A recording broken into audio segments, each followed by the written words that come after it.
Good morning, everyone, and welcome to this week's productivity training with Inventor iLogic. This is our once-a-month training session where we'll get you up to speed on some of the basic topics, advanced topics, and everything in between. Today we're going to be going over Inventor iLogic, and we're just going to have you starting from scratch. If you've never used iLogic before, this is the class for you. If you have used iLogic before, we probably won't cover a whole lot of stuff that you don't know already. Really, this class is to get everybody a good baseline to go forward. We'll cover kind of automated model design, as well as some of the basics for iLogic, for parts, for assemblies, for drawing. We'll also go over some forms. And let's see here, let me go ahead and get this PowerPoint started. All right. So today, of course, we're going to be showing how you can add logic to your modeling. That's really at the heart of iLogic here, is creating automation, creating intelligence to your designs, so it can be reused, changed easily. Really what iLogic is doing here, some of these bullet points here, we're controlling the model and the user parameter values. We're activating part and assembly features, components, constraints, and we can do this based off of conditional statements.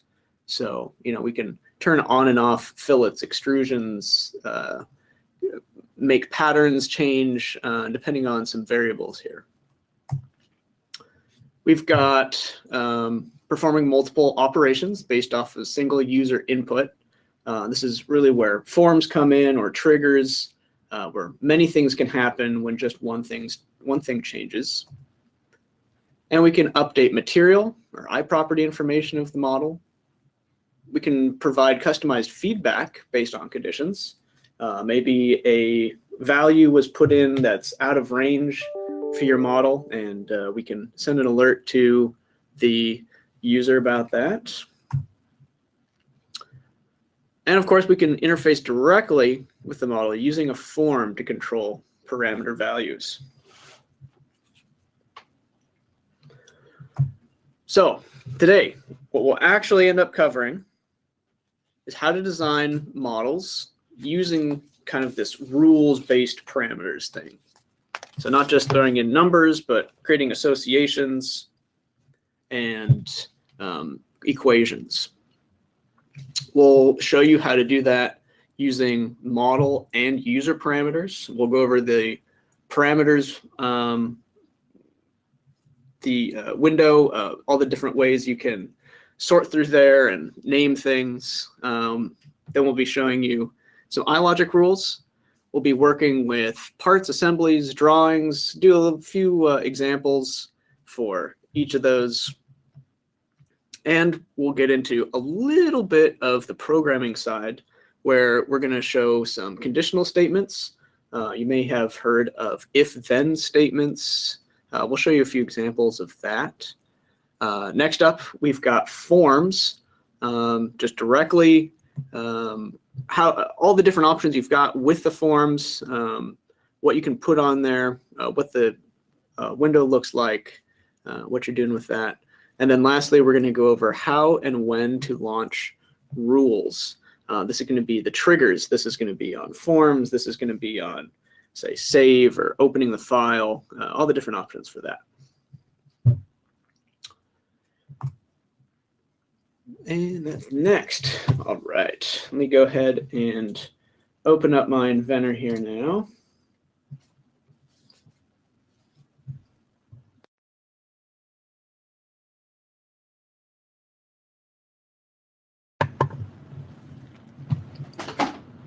And of course, throughout this whole thing, feel free to write in your questions. I'll be answering some as we go, and we'll have a dedicated Q&A time at the very end. And it's still just coming up here. All right, let me bring this over. So I'm going to go ahead and start a new, everything's on the wrong screen today, new part. And this part, feel free to follow along with. About 3/4 through, later we'll be into some examples that you might not be able to do with me, but for this beginning section, for a lot of it, you'll be able to use your starting example here to follow along. So I'm going to go ahead and start with a sketch. And normally, maybe you would create a rectangle. Maybe you'd say, hey, it should be 5 inches by 10 inches. And you put in your values. And there you go. You've got yourself a little box. And maybe you're like, okay, and I need a circle as well in the center. Maybe do something like that. And set your diameter explicitly. And there you go. You have a very simple part. Now, what we can do for automating all of this is, instead of setting explicit numbers for each of those parameters, we can actually give them names and then reference them. So let me show you what I mean by that. Let me go ahead and delete all of this. And instead of giving them simply numbers to go off of, I'm going to call this top part, I'm going to call it side 1. And I'm going to say it equals 5 inches. You can just write that out straight into the equation here. Side 1 equals 5. And I hit enter too early when I meant to hit tab. Let's start this over. Again, real quick, side 1 equals 5. And for the next side, we'll say, okay, it's going to be called side 2, but we actually always want it to be the exact same size as side 1.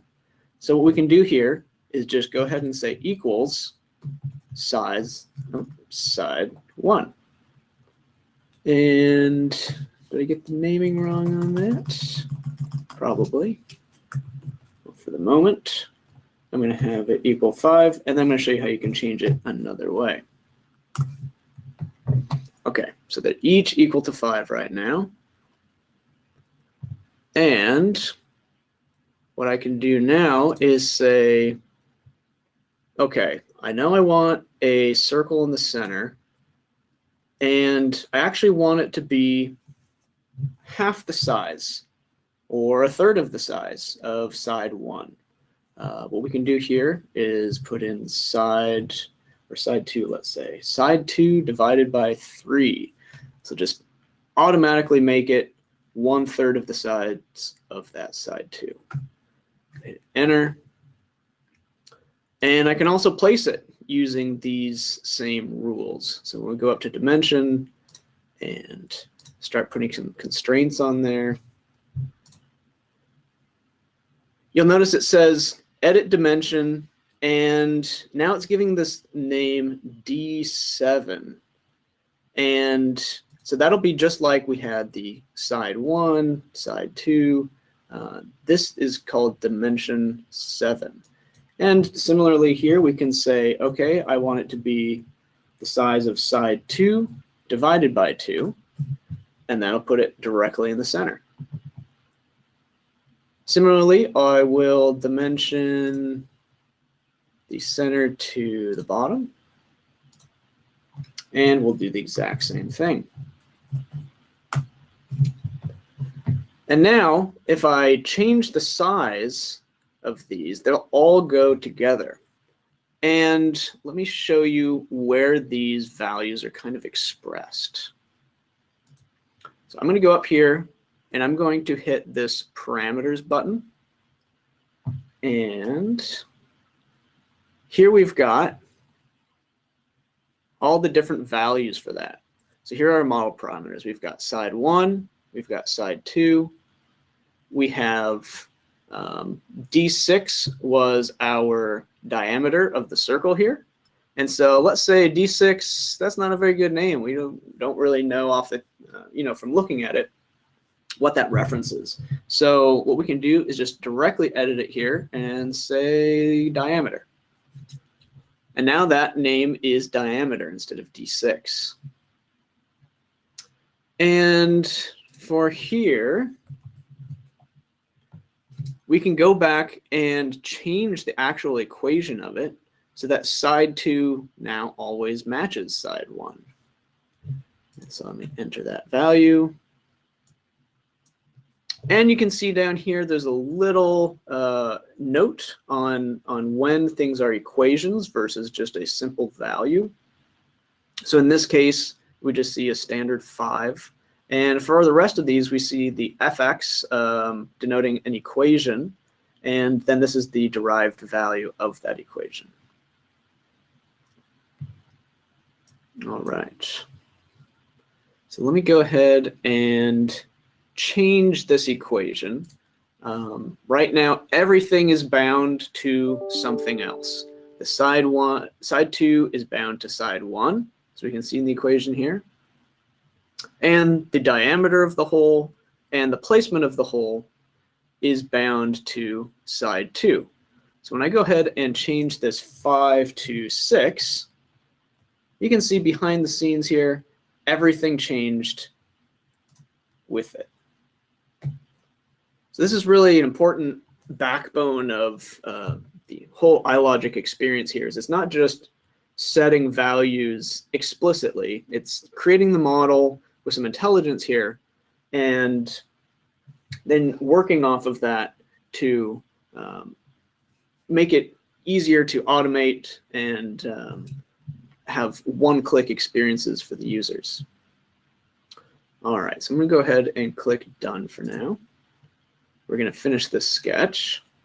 So let me go ahead here, and just like we had the ability to change those parameters to equations and names, what we can actually do here is when we go ahead and do this extrude, when it asks for the distance here, we can actually call it out and we can say, hey, we want this to be named length, and we want this to always be side 2 times 3. Go ahead and click OK here. And now what we have is this very dynamically created piece where everything is really driven off one single dimension. And what we can do here is we can actually show these dimensions. You can kind of see how all of that is put together. You can see we've got the 5 here, and we have these relationships over here.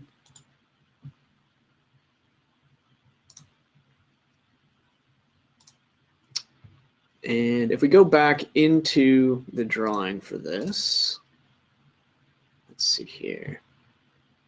Down at the very bottom here, one of the things that you can actually change as you're going through this is what you actually want displayed here for the values of all your parameters. So we can set it to value, which is how it is right now, and it's just the value of it. We can change it to name, so we're seeing just the name of everything. It's a little small on your screen, I think, but it says side 1, side 2, we have diameter here, and now we can see that these other ones are actually named D3 and D4. So this can be helpful if we need to go back and for whatever reason you didn't want to change the name of these, you can go and see which ones they actually reference down here. And we can also see that these consumed by column is pretty important. We can see that these are all part of sketch 1. You can see the references for side 2, which were diameter here. We've got D3 and D4 here and here. And we have this length from here because we're saying it's side 2 times 3. All right. And again, if we were to go ahead and change this number to say 6, everything changes here in the background. 2, very small, and it all really updates dynamically. All right. So extrusions aren't the only place that you can use these equations and variables. One of the other places you can use this is for patterns. So what I'm going to do here is I'm going to go ahead and create a hole. I'm just going to plop it straight on there. And let's see here. That should be fine. And yeah, let's have it going that way. What happened with that? Let's try this again.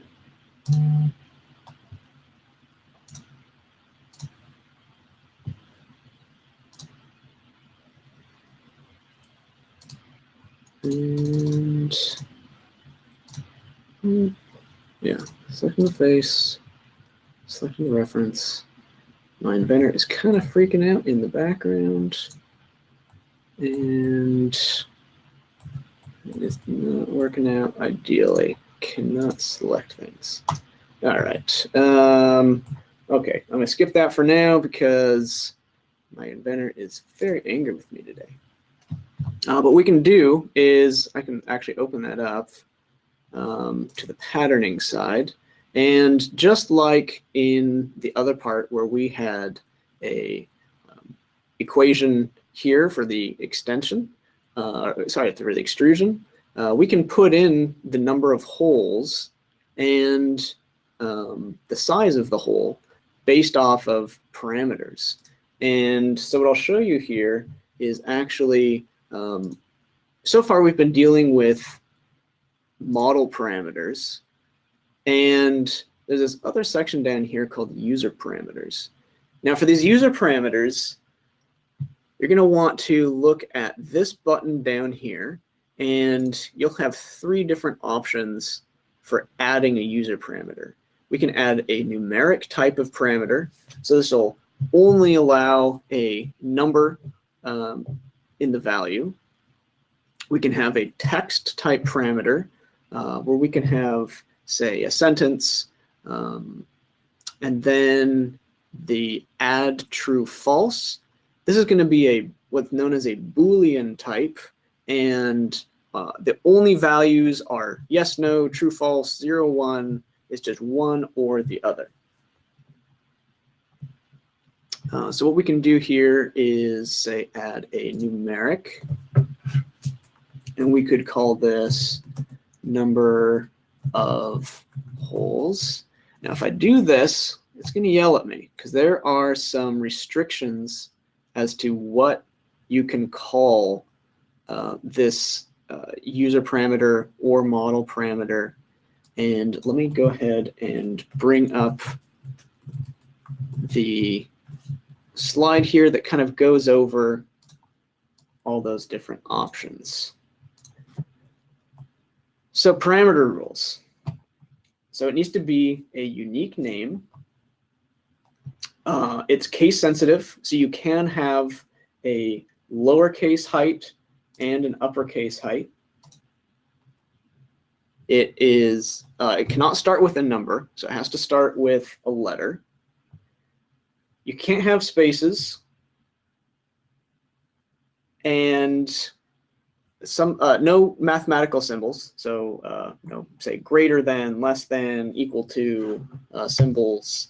And some of the names you'll run into are actually reserved by the system. That's going to be pretty rare, but every once in a while you might find something like that. I'll give you just a minute here to take a look at this, put notes if you want.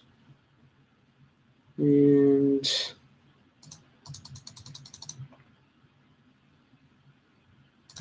all right, bring back the Inventor.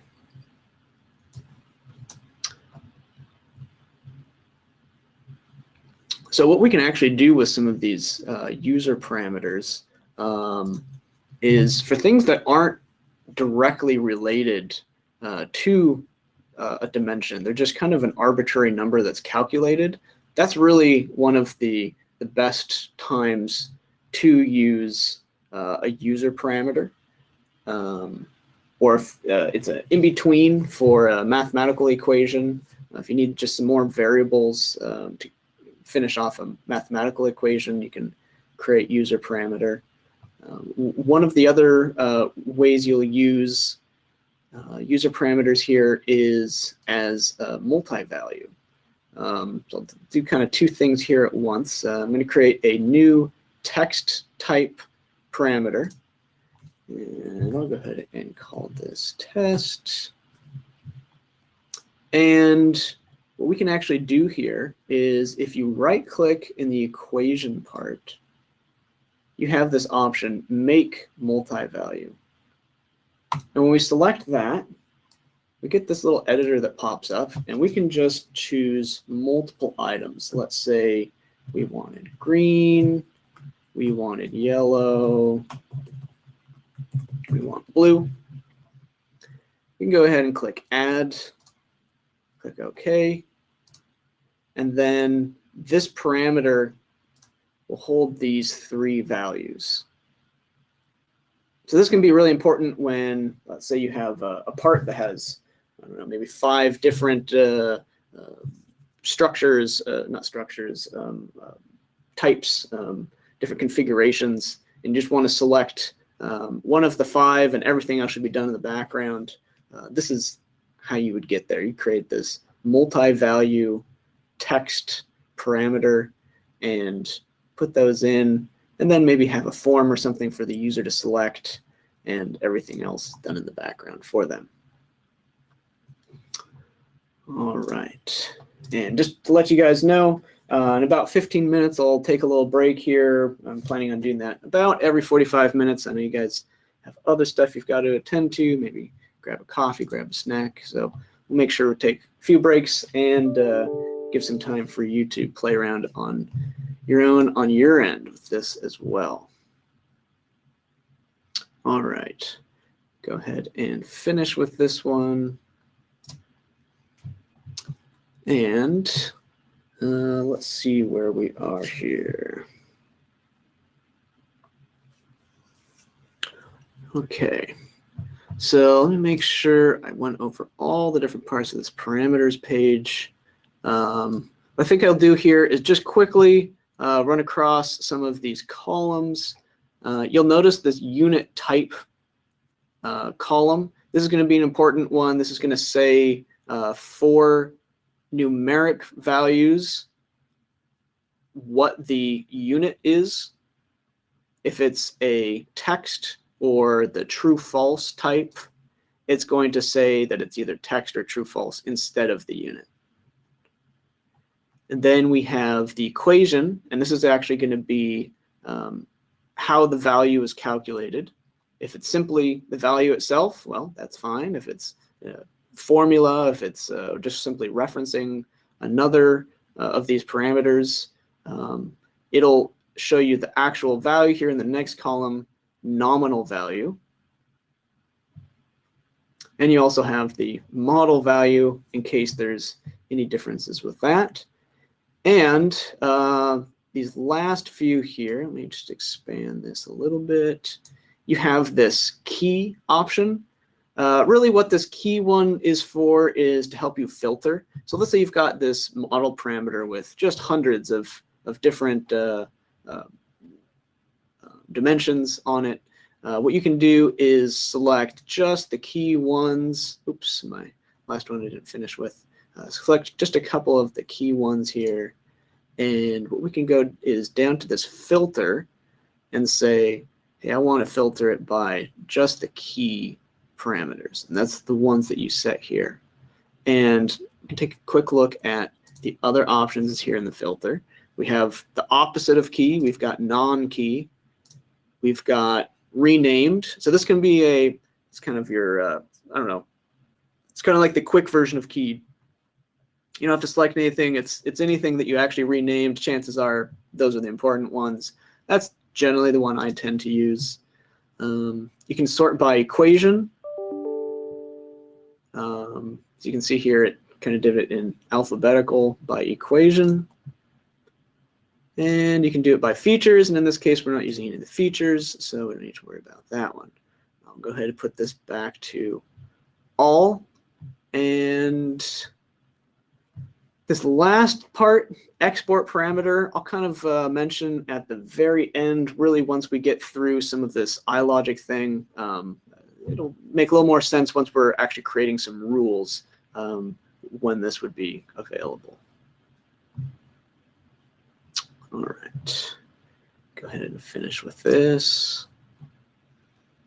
And what I'll do here is I'm going to go ahead and actually show you where all this iLogic stuff is. So what we want to do is over to the Manage tab. And on here, you'll see this iLogic section. And you've got Add Rule. You've got the browser, event triggers, iTrigger, and if you bring this down, you'll see there's a couple more options. You have add form, regenerate all rules, and delete all rules. So for instance, you may not have this popping up next to your model tree here. Yours may look like this. So what you're going to want to do is go ahead and click this iLogic browser button, and that'll bring it back. That's also good to know if you ever accidentally click the X on there and you're like, hey, I need this back. This is going to be how you get that back. Once you actually have this available, there's going to be two ways you can start creating rules. You can either go to this Manage tab and click Add Rule. And off on my other screen, it says, hey, what name do you want to give it? Or you can right-click just in the white space here on the iLogic tab, click Add Rule, and that'll bring this up. Go ahead and create one here, and we'll call this test rule.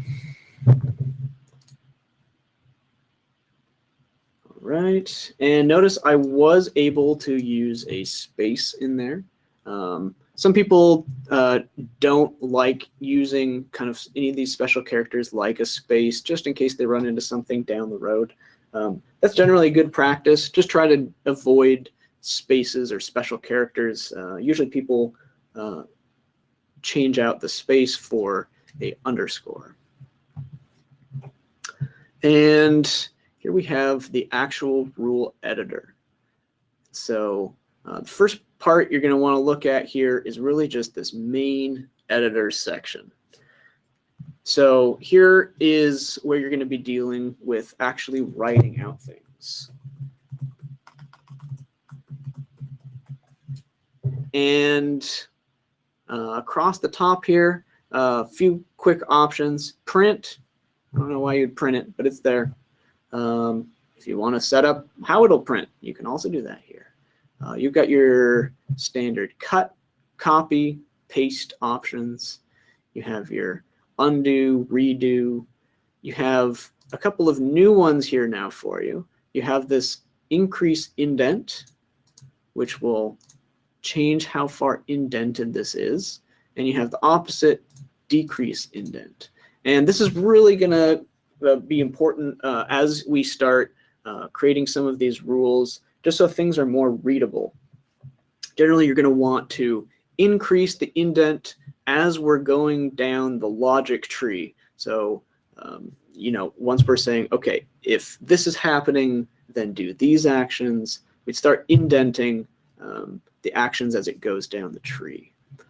Another important one here is comment out the selected lines.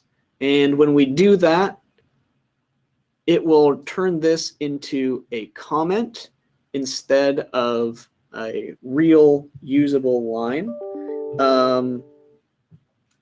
But what will happen here is, this is really great for, say, debugging when something's going wrong and you're not quite sure, it's maybe the thing you just added. You can just comment out that line and then it won't run it. It just thinks it's a just a note. So then we also have the uncomment selected lines. So this can be really helpful when you have a full, let's call it a paragraph of text here, and you commented it all out. And okay, we want to uncomment it all out, so you don't have to go back and erase each individual comment mark there. Okay, so our next little thing here is the if, then, end if statement. Now I'll get to these in a little bit of how we're actually going to be implementing them, but basically it's little code snippets that we can place in, so we don't have to really remember too much of the language of this. Really, what you need to come into it is the logic behind it, and the iLogic here has a lot of the syntax, the language of it, that as long as you know where you're going, you should be able to find some keywords to place that for you. The next word here, the keywords, these are going to be some other code snippets for you. Again, just so you don't have to remember everything, all the options are there. Similarly, we have operators. So these are going to be your mathematical operators when you're trying to, actually set up the logic for it. You don't need to worry about the header. You can click it, but nobody needs that. What you can do here for the header is sometimes, if you want to create an explanation of what's going on, and you don't want it to actually be explicitly in the code, that's one of the good ways we can set that up. Next up, we have up here the model section, and here you can kind of see a parallel to the model tab that's over on the left hand of your screen, and that's showing your model parameters. So if we click on that, we can see all the parameters that were in this parameter window. And if we click on user parameters, remember that's the second half of that parameter window, we can see those options there. And then on the left-hand side, we have snippets.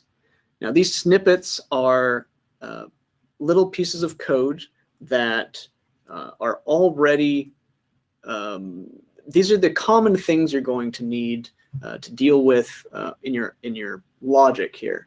When you need to do something to actually, make your part smart, and you need to actually have it do something, and rules aren't good enough. You can't just say, well, if this condition, it actually has to do something. So this is where you get at those actions. It's, for instance, is this feature active? Should this feature be a certain color? And notice if you hover over these, you can kind of see what it's expecting. So it's saying feature.color, and it's expecting a feature name. So there's a lot of these here, and we'll get through about half of these by the end of this. Just want to kind of go over the general overview of this window real quick, and after that we'll just take a quick break. Some people find the snippets window to be annoying, it's in the way. We can do here is click the auto hide button, and off it goes. Well, you can pin it back with that same button, dock. And if you want, you can actually take it out completely, and maybe just want it off to the side. And if you ever want it back in, notice these little pop-ups on the screen. If you select those, it'll place it back in the window like you had it. Okay, and then the last thing on here that we'll get at to later is these custom snippets. Basically, you can, if you reuse something a lot, and just like Inventor has some basic stuff already built in, you can make your own of those. You can go in here, you can select the text, create your own custom snippet, and save that. All right. So now we'll actually start taking a look at iLogic itself, some conditional statements, placing in code, really start getting into the meat of it here. So before I actually start placing some of these conditional statements, really what I want to make sure you guys understand is kind of the workflow behind this. Because really, it's all based off of workflows like this, and the rest of it is just the language to make it happen. So once you have the logic behind it, the rest you can look up, kind of figure out, oh, what's that word? Oh, I need to use that one. It's really the logic behind it that's the hard part and we have to start getting used to. So this is kind of your most basic representation of a iLogic rule. It's for a certain condition, if it's met, do something, and that's it. I realize it's super simplistic, but I'm going to kind of start drawing the parallels here as I'm adding the language, because I know sometimes the language can be, well, it's a different language. It's literally a different language. So let me go ahead and start translating this into text. So hello world here, this is going to do nothing. These are just words on the page. We actually need specific words since it's a language.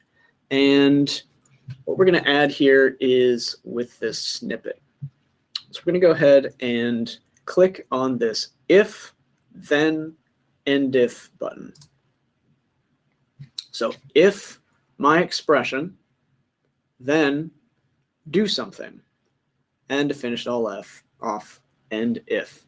So again, let me bring this over to the side. Let's see if I can't share the screen on these. So this is how we translate these two. We're saying if expression, that's the condition here. And if it's yes, we want to do something. So that'll be in here. And then finish it up. And if it's not this, nothing should happen. Okay, so let me go ahead and start with an example here. So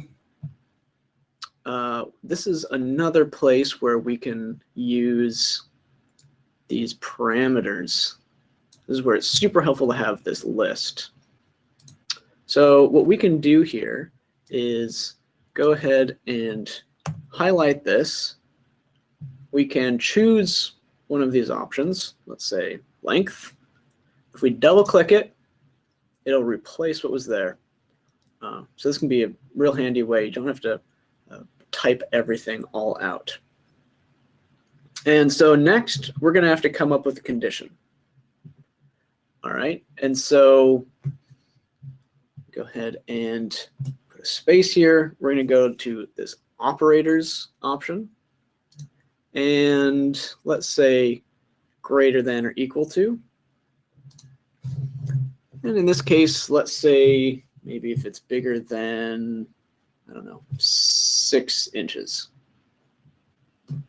And we also want it to be smaller than 8 inches. We can say and, that's one of these operators here, and so we'll go ahead and add length. And we'll say less than 8 inches. So this is our condition now. We're saying if the length parameter is larger than 6, but smaller than 8, do something. So if I hit save, and run, okay, it's a valid rule, but nothing happens. We don't have any task for it to perform.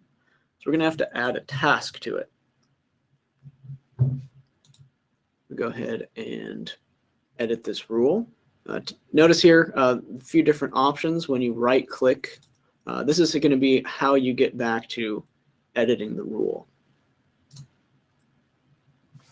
So here it comes up again. And maybe we want something to happen. Maybe we want some other parameter to change.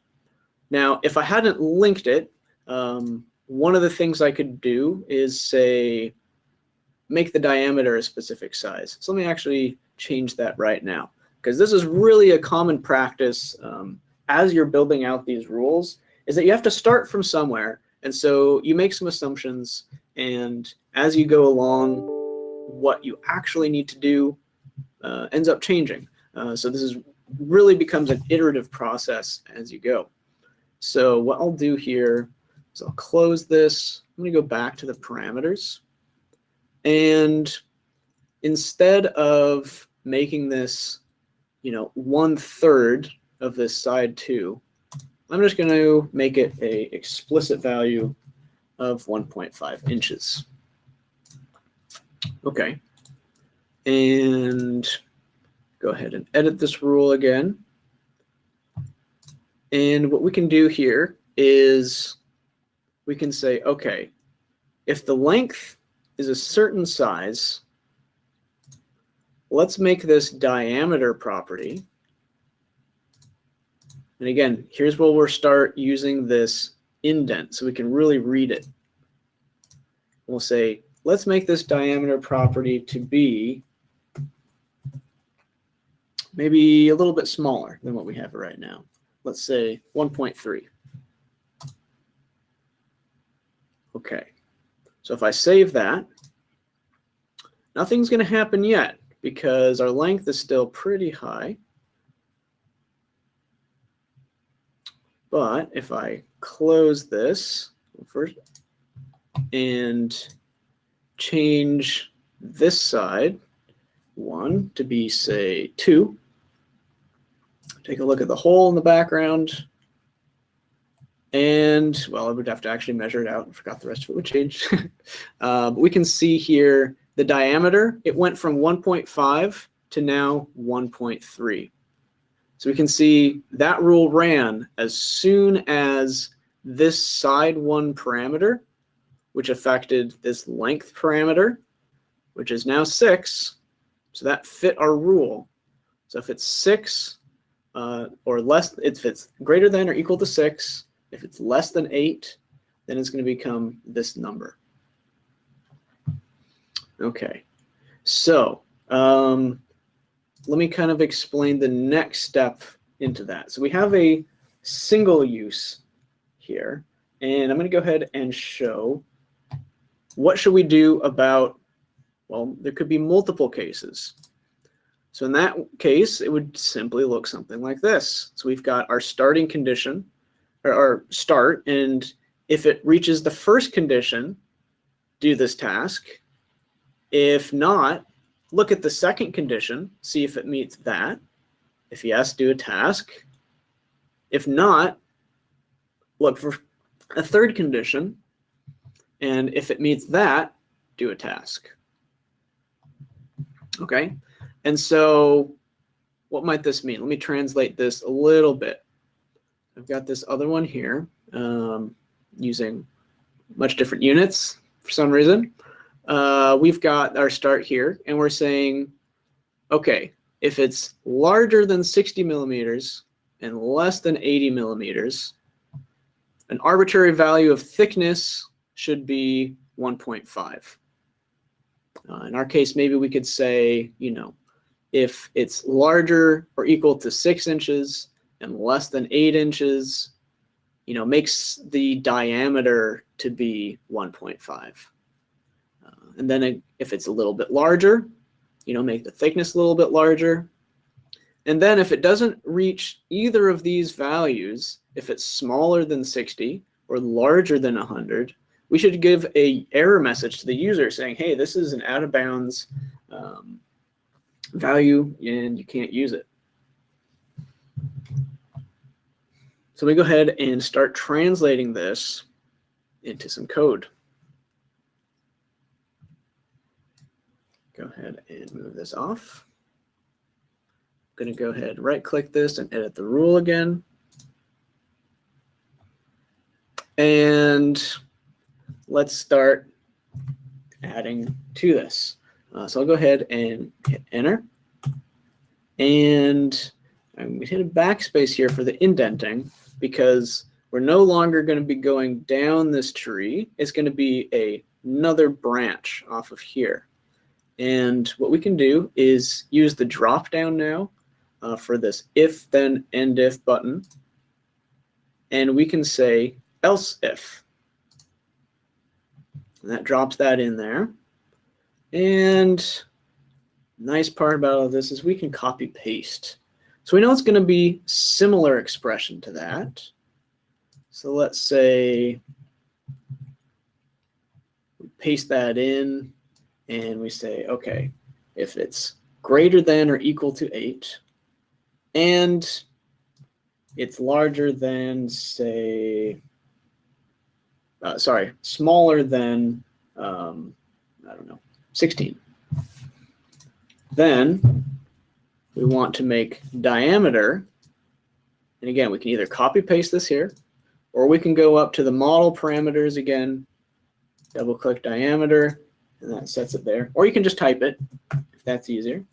Let's go ahead and make the diameter to be 2.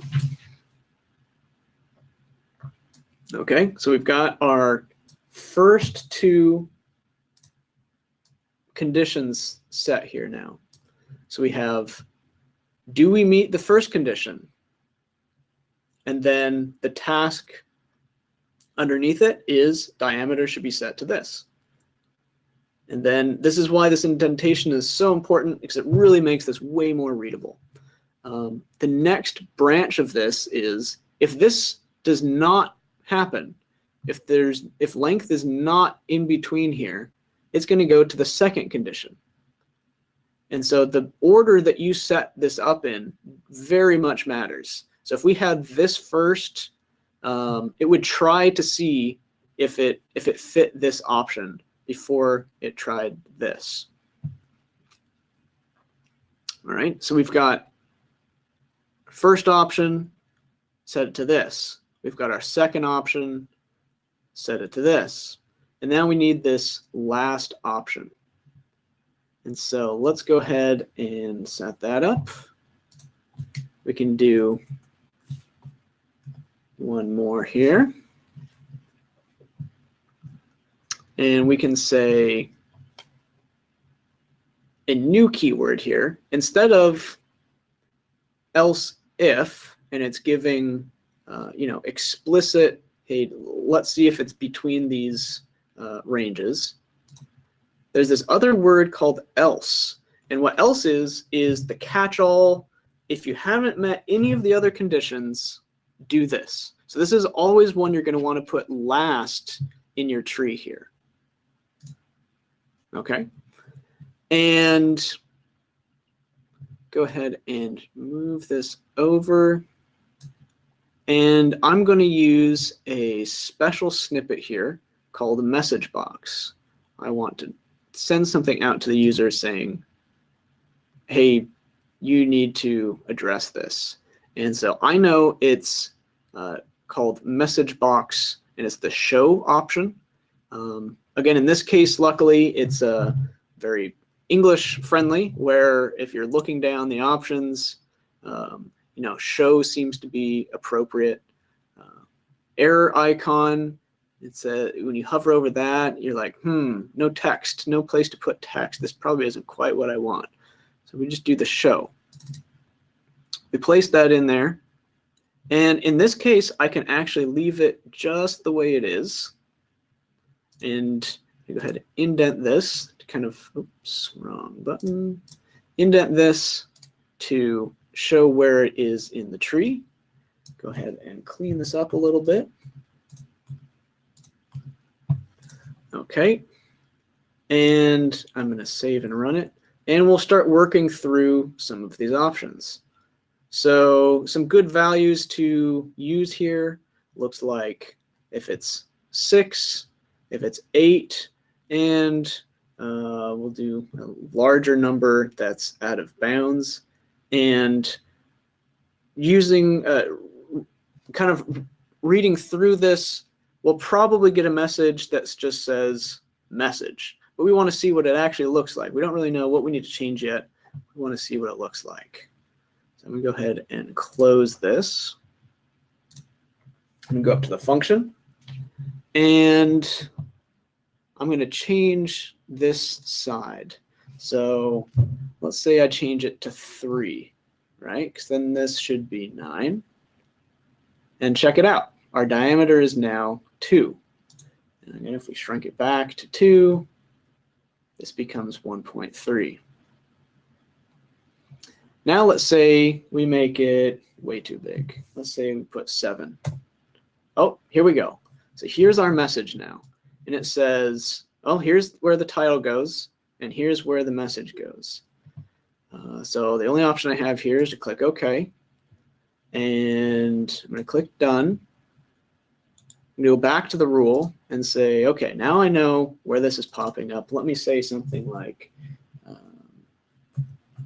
the value is out of range.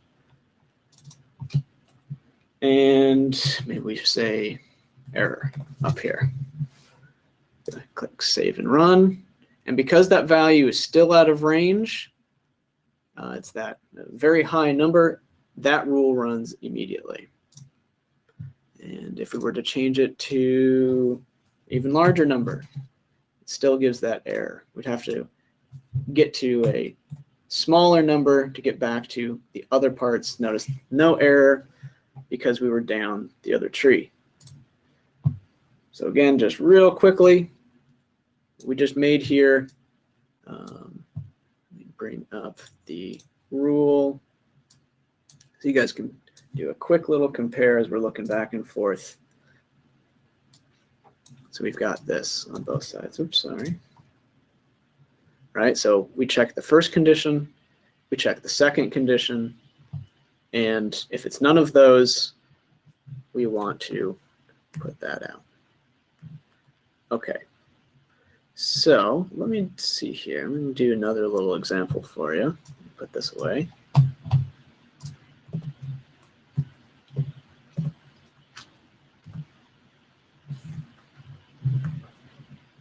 And what I'm going to do here is I'm going to open up this connecting rod.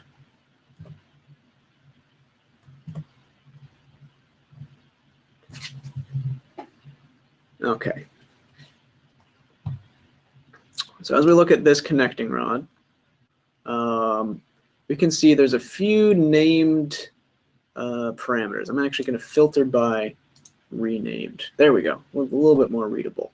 Okay, so we can see we have some diameters for the inner and outer hole, assuming it's that, and for the length, which we can assume is that. This is one of the really important reasons to name these parameters.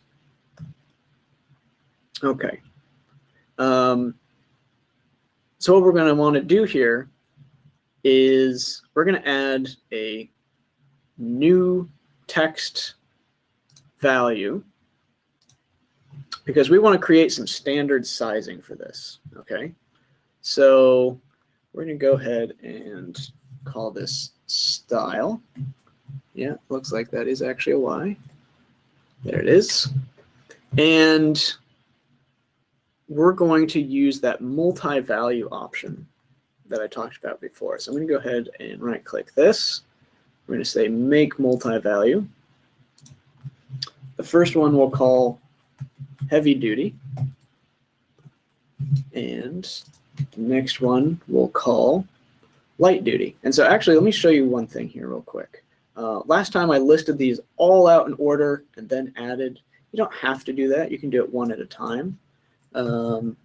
It's all really, you know, where you're at in the process of this. So heavy duty, light duty, and maybe later on you want to delete it. No problem. You can do that.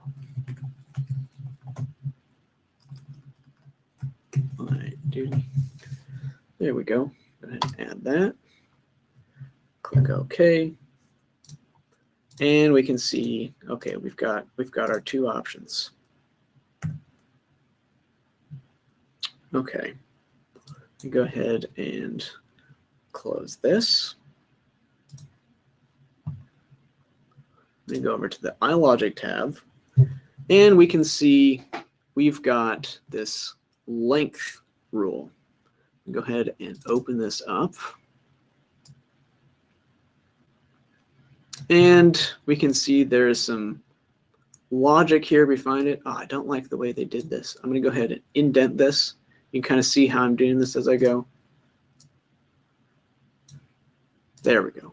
To me, this is so much more readable. We can see the different branches and then the actions of those. Okay.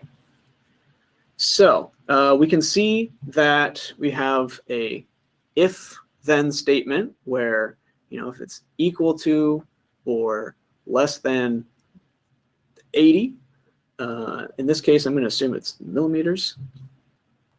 They want to set the outer hole diameter to 17 for the small. They want to set the large hole outer diameter to 19. So I'm assuming, one end and the other. You can see they're slightly smaller on this end, larger on this end. And then the inner diameter changes based off of a formula here. Okay. So let me go ahead and save this since I did a little bit of formatting. I'm going to close it. And I'm actually going to change the parameter and see what happens. Okay, so if I say 90, okay, now we have new values for all of these, right? If I go back to 60, it's that smaller 17, 19, and companion ones here. If I go back up to 90, we can see not only did the length change, but also the hole sizing changed as well. Okay.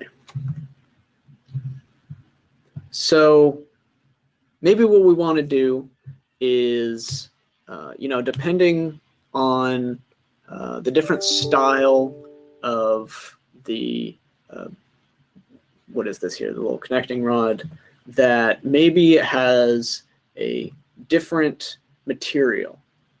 Okay. Let me go ahead and click done here. You can see right now it just has a generic material attached to it. Maybe we want to change that. Maybe if it's smaller, if it's the heavy duty, it's one style. If it's light duty, it's another type of material. So what we're going to do is create a new rule. Oh, that one was selected. There we go. Right click, new rule. And we'll go ahead and call this rule style.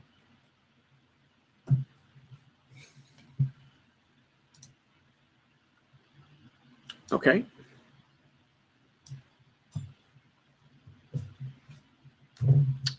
So what we'll do here is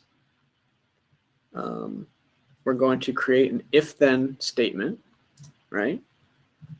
And we're going to take a look at that user parameter that we created, right? Because we're looking at model parameters. Nope, not that. There's a user parameter. And if we hover over the parameter, we can actually see what the options are for that multi-value. And we go ahead and replace my expression, because notice I highlighted it first. I'm going to replace it with style, because that's what I'm going to be changing. And the condition is, if it's one of the options, let's say heavy duty,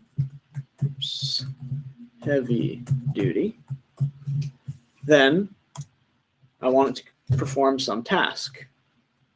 Otherwise, we'll use this else if. And again, we're going to replace the expression with style.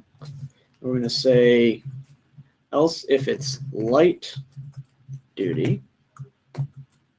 Oops. Then we want it to perform another action, right? So what we can do here is take a look over on the left and let's see here. We're going to go ahead to the iProperties area. There it is.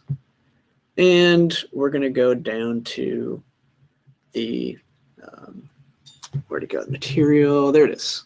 Okay, so we can hover over and double click that. And just like it says generic now, let's say we want it to be high strength alloy. So we'll put high strength, low alloy steel. All right. And for the other option, let's say we want it to be carbon steel. Go ahead and just copy this whole thing. Or you could go over here and double click the material again. It'll pop that out. I'm going to do a copy. And let's say I want carbon steel. All right. So when I run this, something bad is going to happen. Some of you might already know what's going to happen. I click that, and when I select light duty, oh, that one worked. All right, that wasn't supposed to happen. Let's see here. Maybe I got the name wrong on it. I definitely changed the thing there. Oh, I think I already did this one. Let's see. Let's change it to the other. Heavy duty. And no change there. Okay. But you might run into errors in the future. What I did here, and it didn't quite work, was I actually want to name it this. I named it something I thought it should be, but this is the actual name it's supposed to be. So let me go ahead and change that and see if we can't get that working again. All right. Joys of creating code on the fly. Okay, so let me change this iProperties.material to be steel high strength low alloy, or steel carbon. Okay. And let me go ahead and click save and run. And let's see if this one does any better for us. No, it does not. Inventor's been kind of funky today. There might be something there with that iLogic stuff that's going a little bit funny. All right. I do see a hand raise went up. Feel free to just type your question in the question box, and I can get to that at, depending on what it is, maybe at the break or at the end of the Q&A session. And okay. So that's one example of way you can set this up. In my case, something's a little funny with this example model I created today. You can see some other examples here as we go. Okay, so let me go ahead and move on to the next section.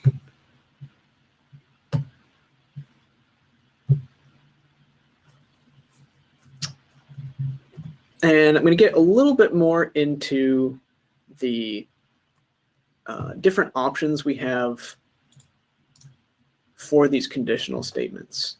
In this case, I used the if, then. I also have the else if.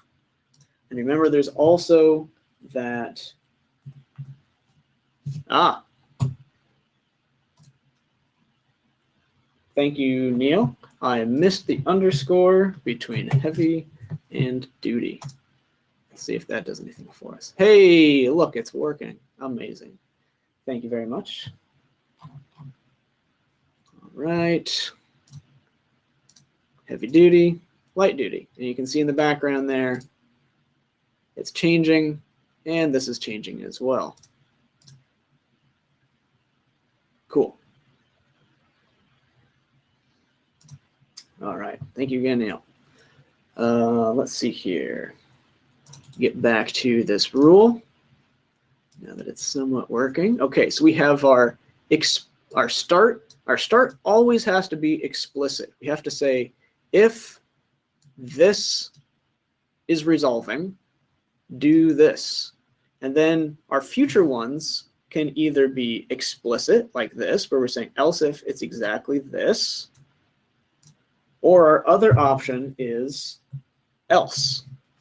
Remember, if I go into here, it's the if, else if, and else. And remember, this else is just a catch-all. If it's something that's not one of these, let's say, and save this. Let's say I added, in here, light duty. Instead of that, maybe I have, I don't know, high strength or something, added into this. I could have 10 different more ones in here, and the way it would work out is, if I go back to this rule, if it's heavy duty, it's this. If it's light duty, do this. And if it's any of those other options, it's going to do this. All right.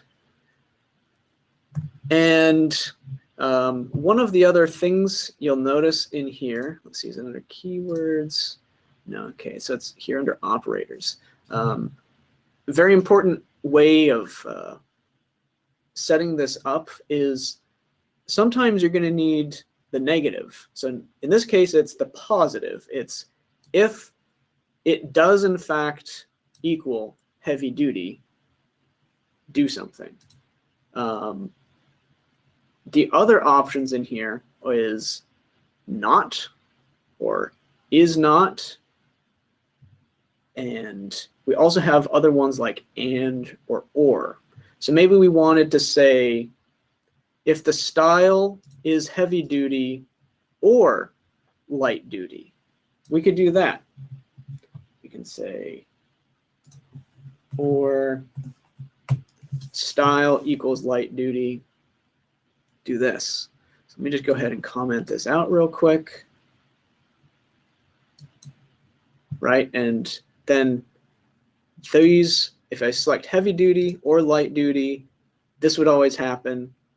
Otherwise, one of the other selections would run this other task.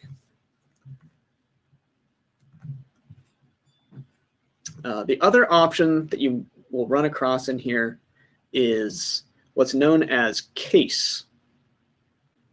Now this works very similarly to if-then, and case is really used more for a list of items. So again, if we had 10 different options here for style, and each one should have its own separate task run below it, or maybe you grouped it up, that's really where case shines. So the way that works is, you'll notice in this one, it kind of works top down. If, then, and if. So you always have to have that. Then you could either have an else if or an else. In this case, we start with select case.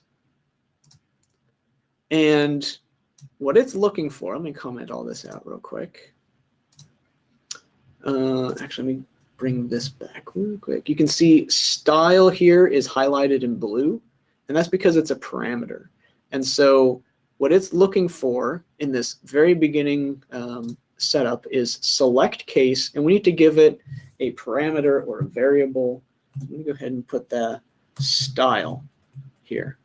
And notice as I start typing, I have some of these options here. As you guys get into this more, as you might start using some of the Visual Basic code that this is based off of, when you start writing it, it'll find some of those options for you in here already. In this case, it's just a parameter, so it doesn't really know about it. That's an interesting thing to know about for the future. Okay. So we have select case style. And then we always want to, before we go any further, end select. So we're putting the both ends on it. We have our start point and we have our end point. You guys will run into trouble if you don't create an end point. Now, luckily, with this editor, if I have this off, it's going to try to verify it first. So if I try to save that, it'll say, oh, nope, can't do that. You have a beginning, select case, but you have to end it with end select. So I'll say, okay. And again, you can see how this commenting comes into play here. So once I have this, if I click save, it says, okay, you're not doing anything, but it works for me. So we have our select case style. And so the syntax for this would be, I say case, and this is where I would want to say heavy duty, light duty, etc. So in this case, I would say heavy duty, and then I would select, tab that in. So for case heavy duty, do this. And notice there's no then after case. It just knows, hey, look down this list, find the matching one. If you find that match, do the task below it. Let me go ahead and make a second one for light duty. And again, we don't need the style equals because we set that up here. Let me go ahead and copy that. Say light duty. Let me put that in here. And we back this up just a little bit so we've got matching, so you can kind of see what's going on here. And I did a few too many of these. Okay. So now what we have is identical conditional statements. It's just one is using this if style condition, and this other one is using select case. So if I, oops, I forgot to undo this, and we don't actually need the else's either.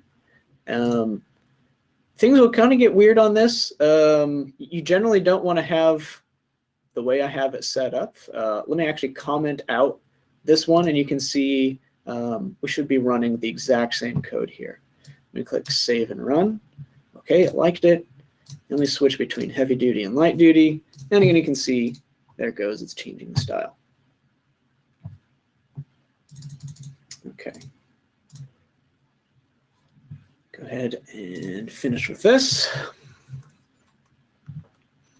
All right. Go ahead and get back into this so you can see. Another quick look at, okay, these are the same thing. They're just going at it a little bit differently. Okay, and let's see here. I think I've got another little example here that I can show using these different things. Let me cancel out of this. No, I need to change that. Let me go ahead and open this brace up. Okay, so let me take a quick look at the parameters on this. Doing that, we can see, okay, we have this thickness, we've got a length, we've got a multi-value of size, okay, so we've got long, short, standard, and we have a user parameter named fillets, and we have a true false option. So remember, this isn't text, with true and false, this is using that true false user parameter option. And let's see here. I'm just going to do a quick another example here, something that's maybe a little bit more obvious, so that we can see that fillet turning on and off. So let me go ahead and close out of this. And let's make a quick rule named fillet. And in this rule, it's going to be real simple. We're just going to have our if-then statement, right? And what we want to accomplish is, hey, if fillets is set to true, show the fillets. If it's set to false, I don't want to see the fillets. As you can see here, we've got a little model tree here again, so it's okay that we can't see this right now. Go ahead and change this from my expression. Again, remember I highlighted that. I'm going to change this to fillets. And in this case, I'm going to say if fillets equals true. And notice this is picking up one of those, super special words in the Visual Basic language. It's kind of auto-completing it for me. If fillets equals true, I want it to do one task, and then else I want it to do another task, because we only have two options. It's only true or false. So we can just say, if it's true, do this. If it's anything else, which in this case means only false, do this other thing, right? So if we want to turn fillets on and off, what we're going to want to do is look for that fillet feature, right? We know it's a feature, and so we come over here to features and say, okay, what do we need in this case? Let me read through real quick. Is active? Yes. We can go through some of the others. Say, for instance, color. We can set the color of that. Thread type, thread class. That's all some of the ones we can change here. So I'm going to double click this is active. And so what it's asking here is for feature.isActive and then feature name. It's like, oh, okay, what is the actual feature name? Well, it's not just fillet. We want to look up at the model here and see that it's actually called fillet1, right? So I'm going to double click in here. I'm going to call it fillet1. And because we're on the option true, we're going to want to say, okay, feature is active fillet1. We do want it to be true. So we'll say equals true. Okay. And then very simply, if it's anything else, we want it to be false. And tab that in. And we'll change this to false. And by the way, if you're on, let's see here, if it's Inventor 2018.2 or newer, when you hover over these expressions, you can kind of get a preview of what it's expecting. You can see where it's coming from, and that is from the ICAD feature designation. And that doesn't really mean a whole lot to us, but further down the road, as you're getting really deep into that might be a helpful piece of information. And you can see what it's expecting. You can see it saying it needs a feature name as string. Now that's a special type of variable which you put within quotes. So that's going to be text. And at the very end, you can see as Boolean. If you'll remember, that's that true false option. So whenever you see Boolean, you're going to have to select either true or false. It can't be yes or no. It can't be 0 or 1. It has to be this special word, true or false. And again, not within quotes. It's its own thing there. Let me go ahead and click Save and Run. And let's take a look at this. As we switch the fillets from true to false, we can see in the background, okay, that's changing. And we bring up this model tab as we're doing this as well. So if I select false, you can see that the fillet one is now suppressed. Now this might be a word you might be more used to seeing suppressed instead of is active, but just know that that's the same thing there. Is active is this suppressed keyword. Before I go into this next part, because we're going to start getting into the weeds. Very often, help menus are not very helpful. In this case, they're actually pretty helpful. What we've got up here is if you go to your Inventor help and you look at programming and API help, it'll actually pop up a window in the back that has a whole lot of really useful information for this iLogic. So if you're trying to figure out how to use a particular line of code, maybe one of the snippets isn't quite working as you expect, let's see here, just go to the search here, paste in the snippet that you're trying to work with, maybe just the first section without the code. So let me give a little quick example here. So if I say feature is active, if I take a look at that in the help menu,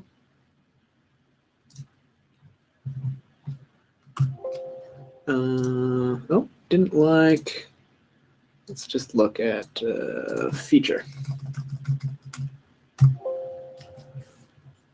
So there is a whole lot of information about, how our feature is created. Maybe too much information, but if you look through all of these, different options about how things are being created, apparently feature is a very broad topic here, maybe not the best example that I could have used, but let's see if I can't find features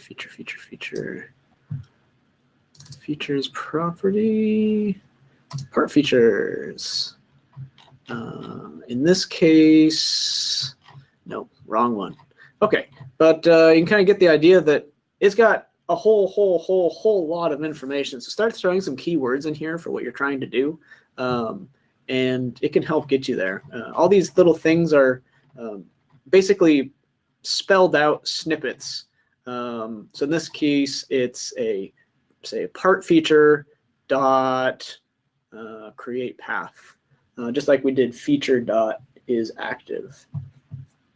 So they really do a pretty good job documenting all this. Just want to make sure you guys knew where to get a little bit of help there. Also, the AKN network has its own, the Autodesk Knowledge Network, it has its own section for programming for Inventor. So you can take a look on there. Lots of good questions on there. Good answers for that as well. Little snippets of code that you can just copy paste into yours and see why it's working, what you can change to make it work specifically for you. So that's going to be a really important part for you guys as you keep working on this, for how to continue, expanding on what you know and how to get there.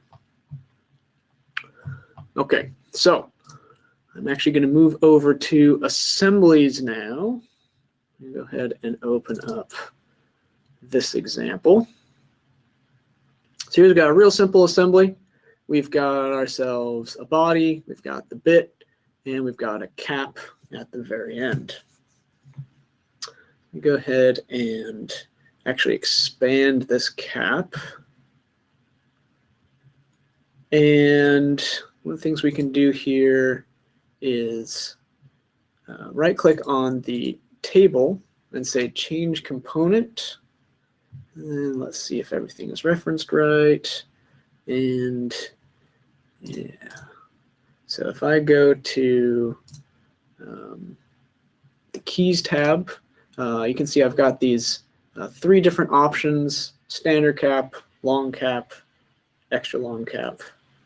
I'm going to go ahead and select the standard one for now.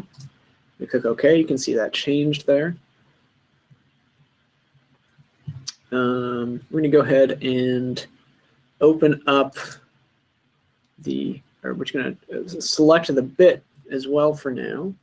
And let's take a look at the parameters here. And we can see we've got these 3 different options for bit type. Let's see, let me drag this down a little bit. And we've got flat. You can see that changed a bit there. We've got Robertson, et cetera, et cetera. For now, let me go ahead and just set it to flat. And one other key thing to note about this parameters dialog box is super important option here at the bottom, immediate update.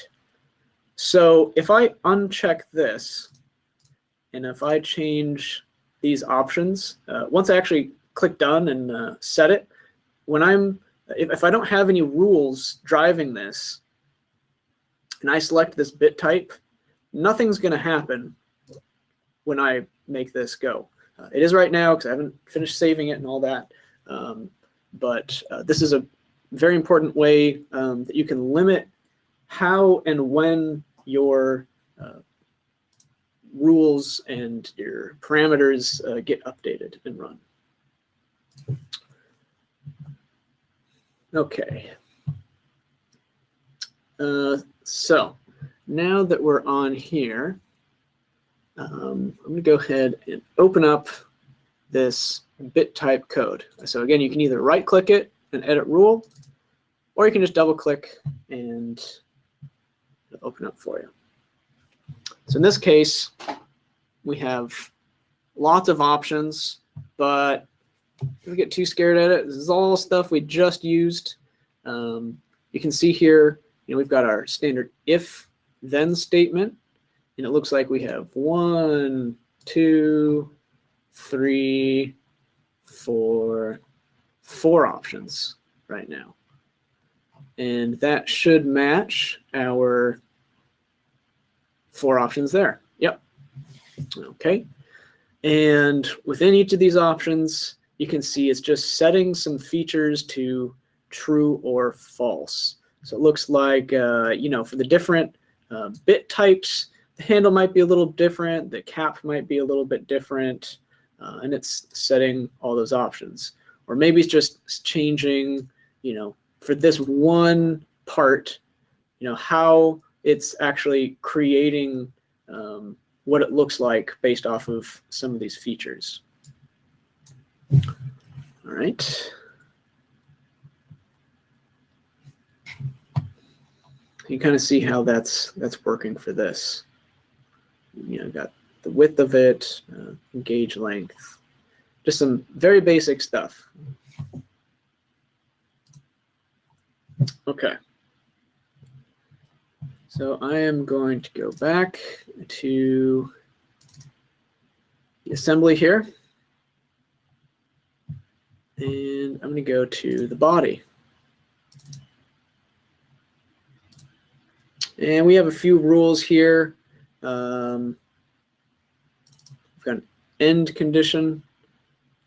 Again, we've got some super basic, if it's this type, do this. If it's that type, do that. And again, we're only using the same feature.isActive option that we just did in the one before. And let's see here. We've got, sizing, part, color, description, and let's see. As we change, some of these other options, say from yellow to red, yeah, okay, that's changing that there. So we can see all that's working as expected. Okay. So what we're going to do here is we're going to go back to this assembly, and we're going to want to make all that stuff work together. So we have we had a bunch of iLogic rules on each of the parts, and now we want to drive it from the assembly. Open up the parameters tab now that I have the assembly selected. And let me just make sure for this filter, okay. So we only have a few options here, and they're all model parameters. Now what we're going to do is we're going to create a new user parameter. I'm going to add a text style user parameter. And basically for each of those four, we have a few, let's say as a company, we have 4 different types of screwdrivers here. We'll have a long and a short version, and it's either going to be a flat type head or a multi-bit head up top. Let me go ahead and call this screwdriver type. Yep, okay, good, that was a Y. And for equation, remember we would take a right click, make multi-value, and we'll use the following. So let's say we have a standard multi-bit, and oops, not tab, hit enter. We've got standard flat, we have stubby, multi-bit, and stubby flat. Okay, add that. Okay, that's looking good. As far as I know, I didn't make any spelling mistakes this time. Amazing. Okay, and then we're also going to set the color here as well. So we go ahead and add another text one, and we'll call this screwdriver color, taking out that space, can't have spaces. And we'll make another multi-value with the ones that were in that other list. And I happen to know they were red, blue, green, yellow, and black.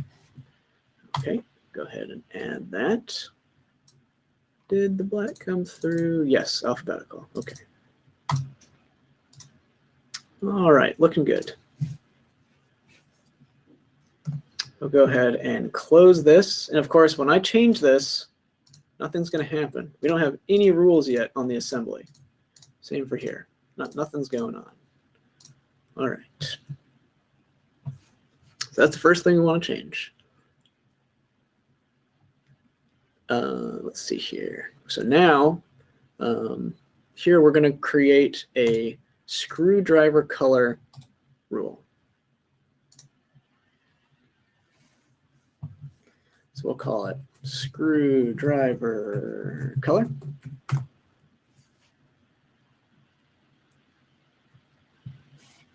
right, and we're going to go ahead and do something a little bit new this time.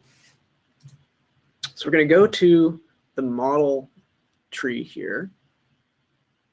We're going to expand screwdriver body. And we're going to select user parameters. And now you can see we have this body color option. So remember, this isn't screwdriver color like we put on the assembly. This is actually on the model that we can see here. So I'm going to go ahead and double click this. And you can see it brings in parameter screwdriver body 1. Remember, so that's the name that it's going off of. And then it's getting the parameter body color. What we want to do is we want to say, okay, when we set this in the assembly, we want this part to inherit that color. So we'll say equals, we can go to this user parameter that we made here, equals screwdriver color. All right. So now, if we go ahead and save and run that, you can see that that actually now changes, because now we've associated those two, right? Okay, go and click done on that.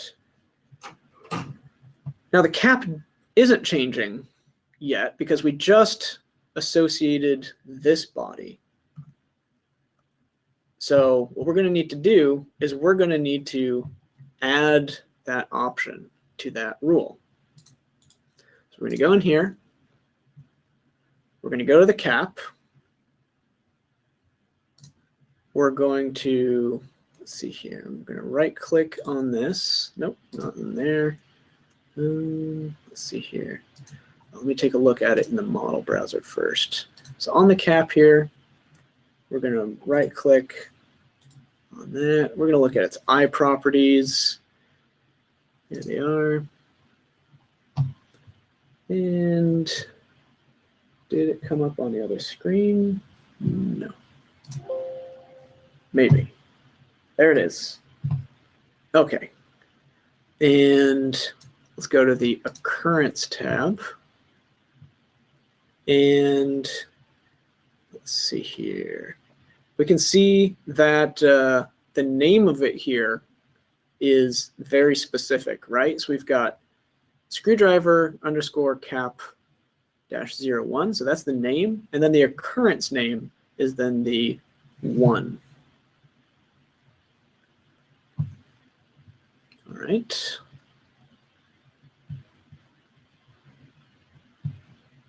So let's see here. Let's go back. And what we're going to do here is we're going to go back to this screwdriver rule.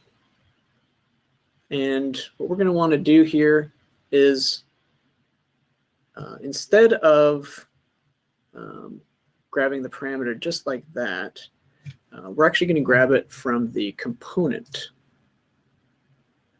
And so what we want is actually component color, because it didn't have the same body color thing already set up. That was just on the model. So now we're just going to set it directly. So if you don't have that set up, that's fine. So this is kind of another way of getting there, right? So we're going to use this components color. And so you can see the option there is saying you put this in and then you just put in the component name. So double click that and then I see that. So if I know how to spell, it'll be screwdriver underscore cap dash 01 1. And again, in that iProperties section we were showing earlier, we can actually change the name of the component if you wanted.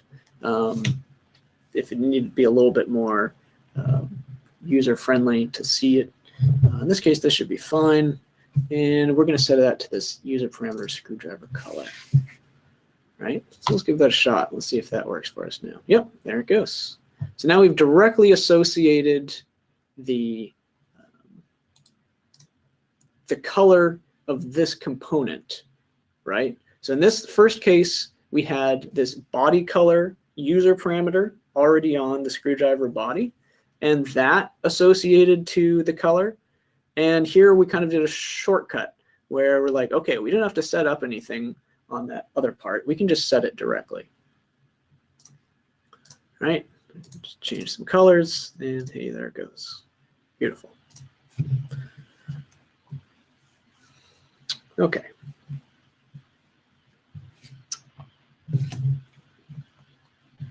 Another important part as you start getting more and more complex rules is to actually write out what's happening in each of the rules. So in this case, it's relatively simple, where we just have 2 options. But as things start growing, you'll be very happy with your past self when you're getting back into code if you have a few notes here. So for instance, if you were to say sets the body color parameter to that of the assembly screwdriver color parameter. And notice this is usually the actual way you use comments, not just to take away code. And then again, you can say sets the color of the screwdriver cap component of the screwdriver color parameter. It's really a good habit to get into. You'll be very happy with yourself when you put in a little time to do this in the beginning. Okay, so now we had two things that we added, right? We had the color and we had the size. So let's go ahead and work on that part. Go ahead and close this.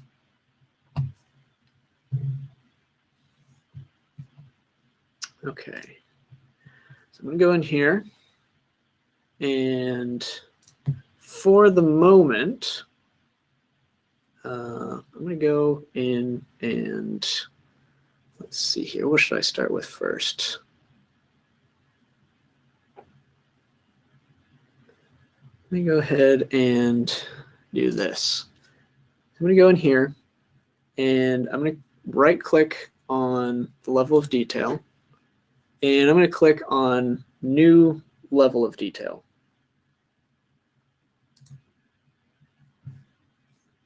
All right, and so I'm going to go ahead and actually rename this. Come on.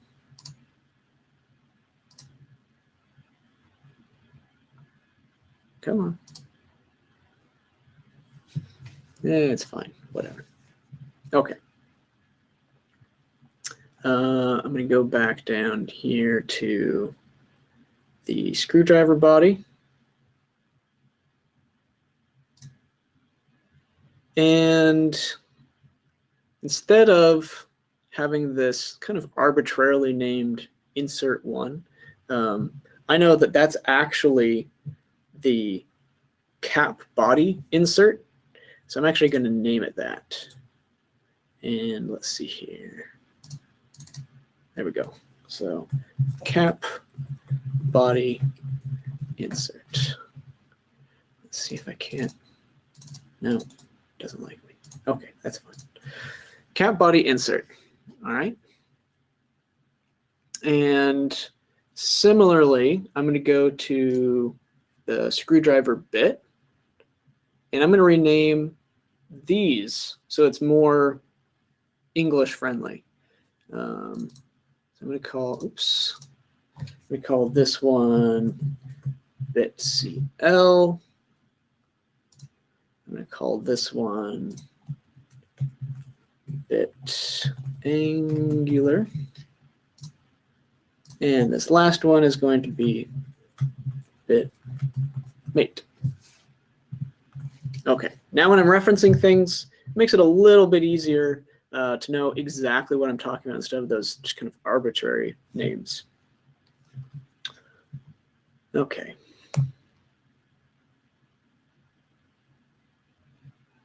So now what we're going to do is, with that setup, we're going to head and create a new rule called screwdriver size type.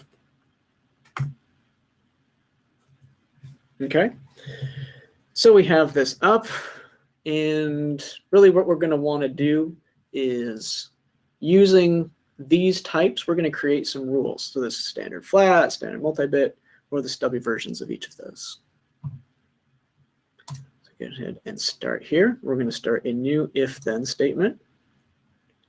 And we're going to go ahead and replace the expression with screwdriver type. And let's go ahead and start with the first one that I see there, hoping that my typing skills are again up to par. Oh, forgot the equal sign there.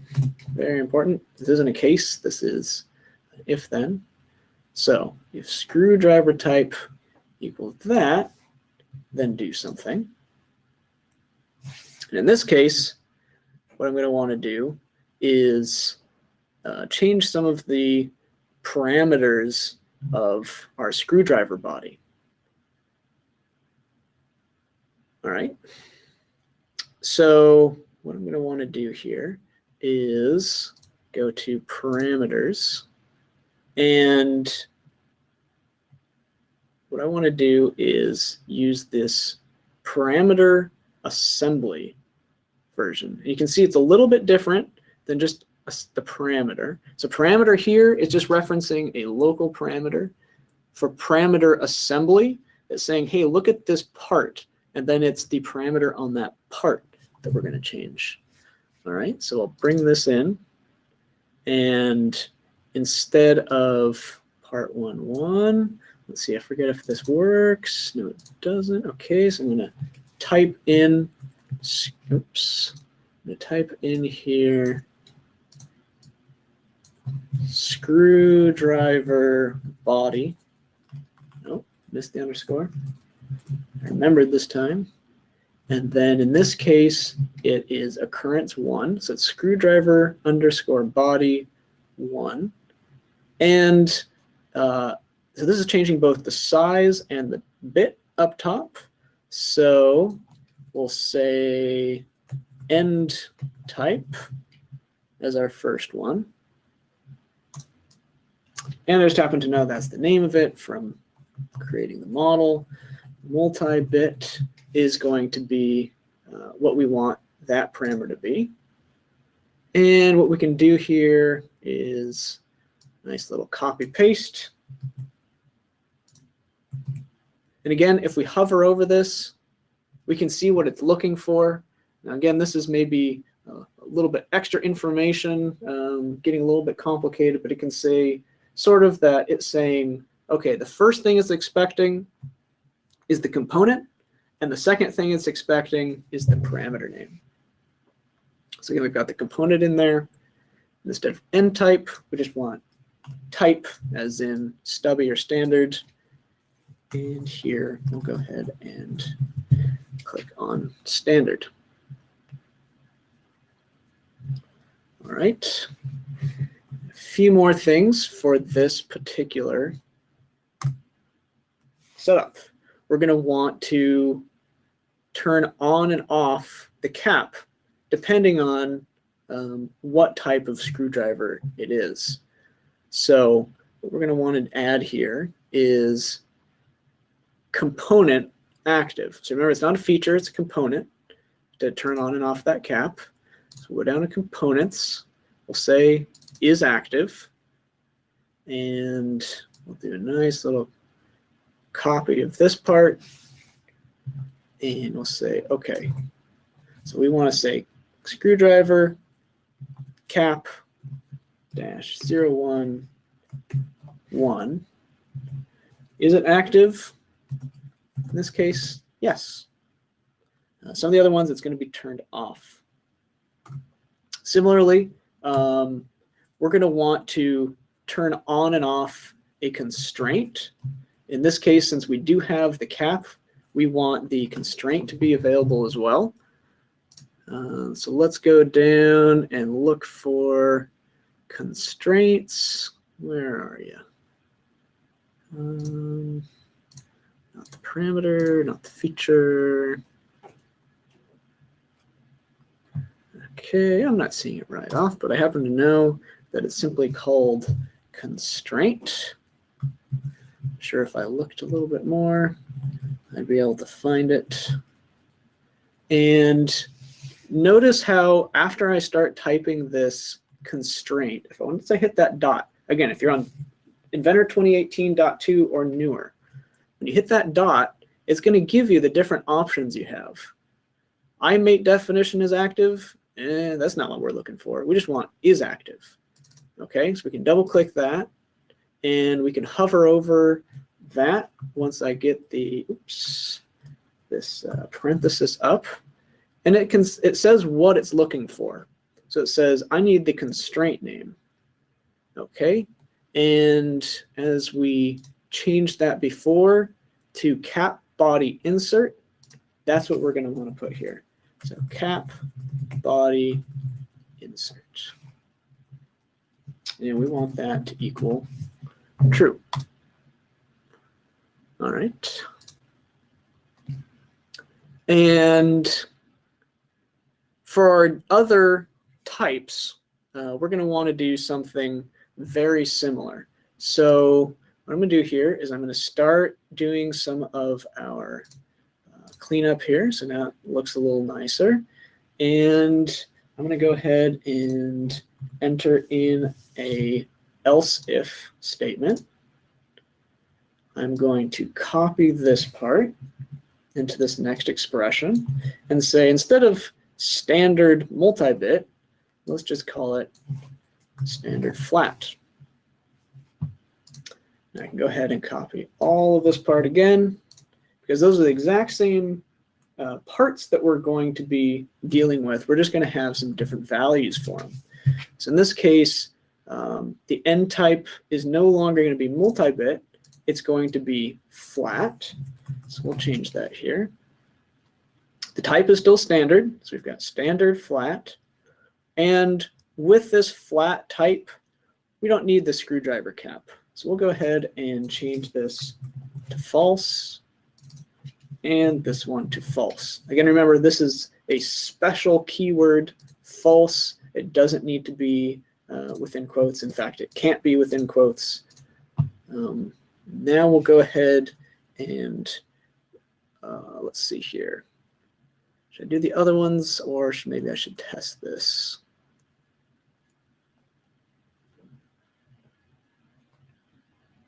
Oh, that's right. So I'm actually using a bit of IPart logic with this. If you remember, let me click and save this real quick. If you remember, on the screwdriver cap, we have this table. That's because it's an IPart. So we're going to go ahead and make some options with that. Okay, give me just a sec. Let's go back to the size type. And while we're here, let's just do a quick little test. Standard multi-bit, standard flat. Yeah, there are some errors because I'm not done working on it. But it's starting to collect that information. Okay. So the next part I want to work on here is for that IPart section. We need to change the row of it. So let's see here. Let me get this set up.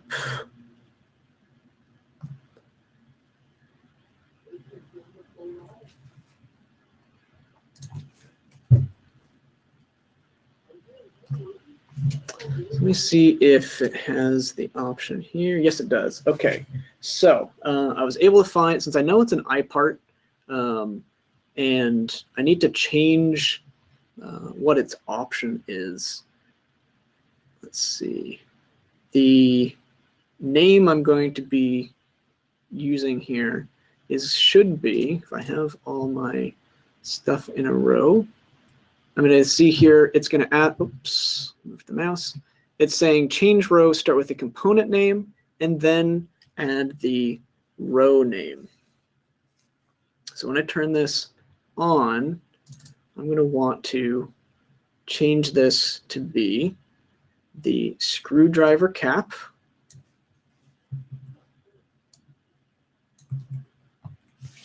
And the row member name happens to be screwdriver underscore cap dash 01, or at least it should be.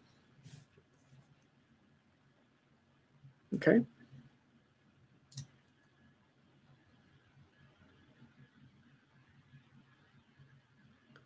And next, we're going to have to deal with the screwdriver bit component being active or not. So in this case, after the change row, we're going to deal with that part. Okay, so for this first section here, while it is a multi-bit, we're going to want the component, the screwdriver bit component, to be active. And we're going to want specific constraints to be active, right? Because those always go together. It's the part and the constraints that associate that part. So I'm going to go to the component here. I'm going to say is active. And in this case, now we're dealing with the screwdriver bit. Remember, we dealt with the body, we dealt with the cap. Now we're going to deal with the bit.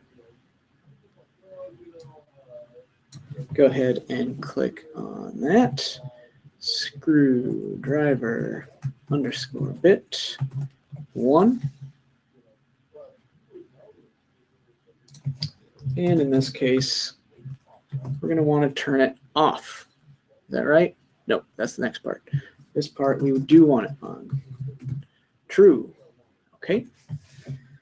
And next part is those constraints. So remember, we renamed all of those. That would be the bitcl, bitangular, bitmate. So what we can do here is go to constraint. I still can't find constraints because I'm blind. But I know that it starts like this.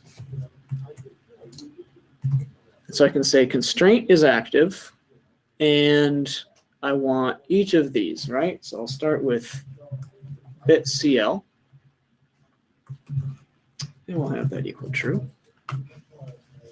Go ahead and do some copy pasting here. 2 more times for each of those others. So instead of bitcl, we'll have bitangular and bitmate, right? Do a little bit of work here to separate the different sections, right? So we've got body, we have got cap, and then we have the bit. And what we're going to do here is take all of this and we're going to copy it down to the lower section. All right. So we're going to take, let's see, this part here. We've got the screwdriver cap and we've got the cap body insert. For the flat type,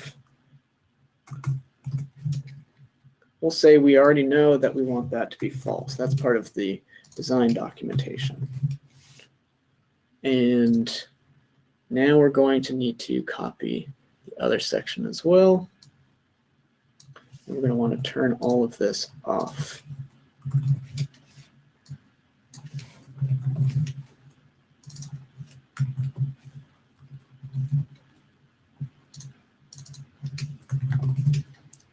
False and false.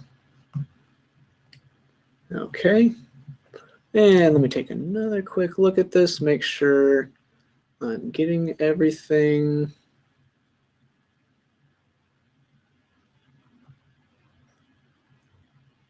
Let's see if I got that right. Okay, so if I change this from a standard flat to a standard multi-bit, let's see if I can crash my computer again. Hooray, it worked. All right, so we've got everything that was needed for these two. You can see the cap changes size a bit when it's going back and forth. You can see that the top changes from a simple flat to a multi-bit. You see the section here where we can input those different bits. So now we've got the standard sizing. The last thing to do is create 2 options for the stubby. I love that word. All right, so what I'll do here is I'm going to copy all of this over again. All right, and I'm going to paste this in and start making some changes. All right, so here it needs to be an else if. This is something you can just type out if you want. And instead of standard multi-bit, we're going to have stubby.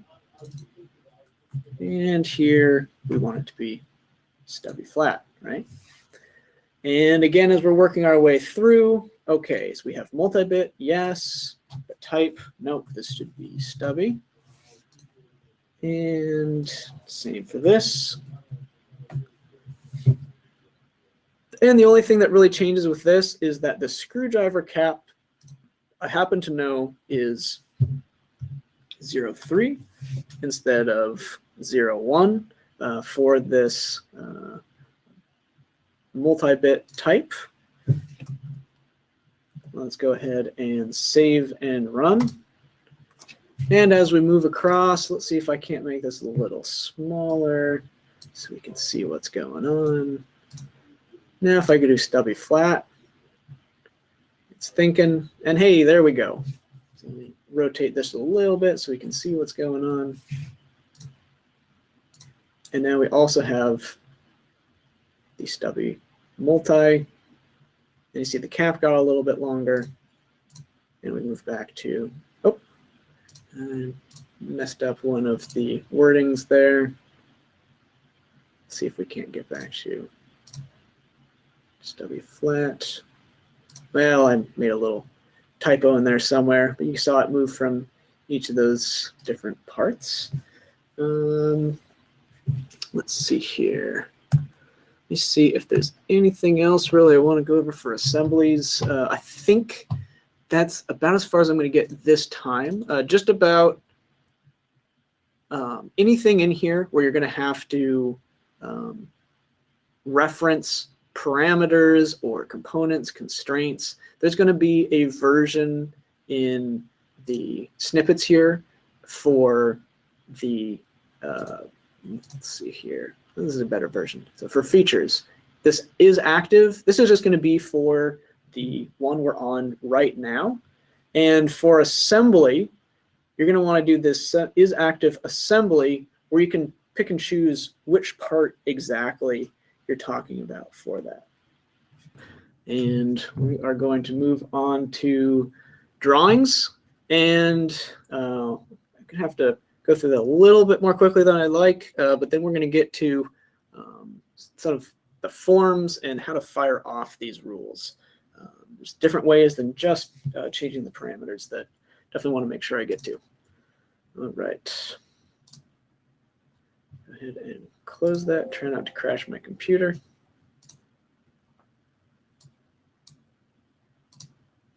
Okay. Let me go ahead and close this and make our way over to drawings. Now, some of the things we can do with drawings here, we can control the active sheet's size. We can change view placements, size, scale. We can do the title block or border.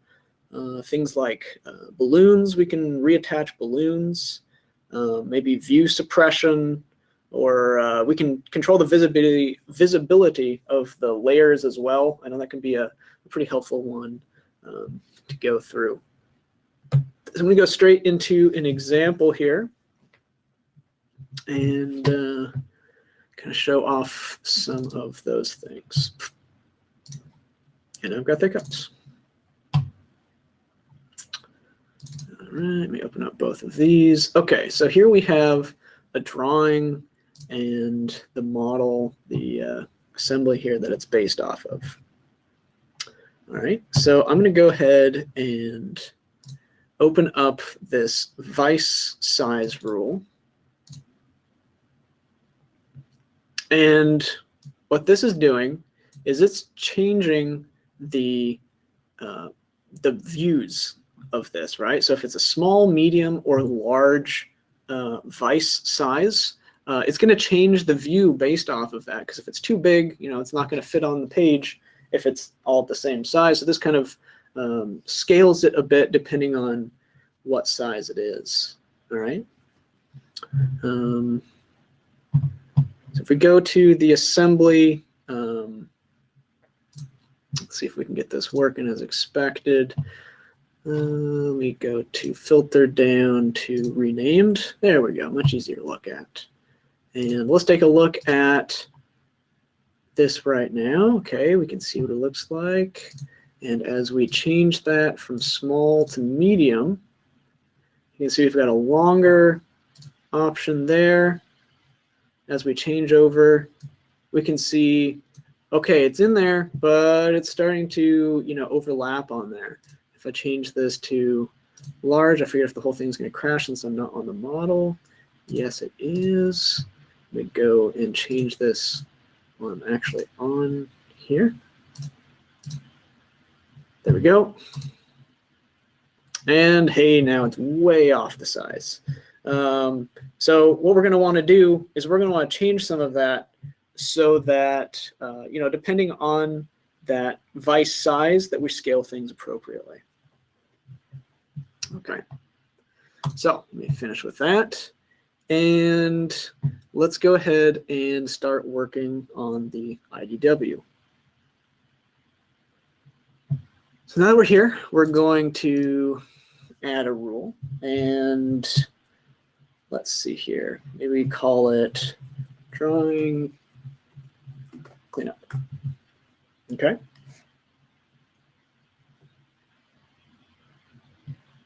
And let's see here. What do I want to do first? I'm going to create a comment here first. We're going to start getting a little bit more complicated. And so I want to make sure that I know what each section does. So the first thing I'm going to do is say controls view scale and positioning for sheet 1. Okay, so remember this is commented out with this single quote in front. And let me just save this real quick. Take another look at this. Okay, oh, I forgot I've got the model viewer in here. I should know this. Here it is, sheet 1. So that is officially the name of it. It's the sheet and instance 1, right? So the first thing we're going to have to do pretty much with any drawing is you've got to set the active sheet. Once you have that set, most of everything else is going to be based off of that. So what I'm going to do here is I'm going to go to the drawing category. And there it is. Okay.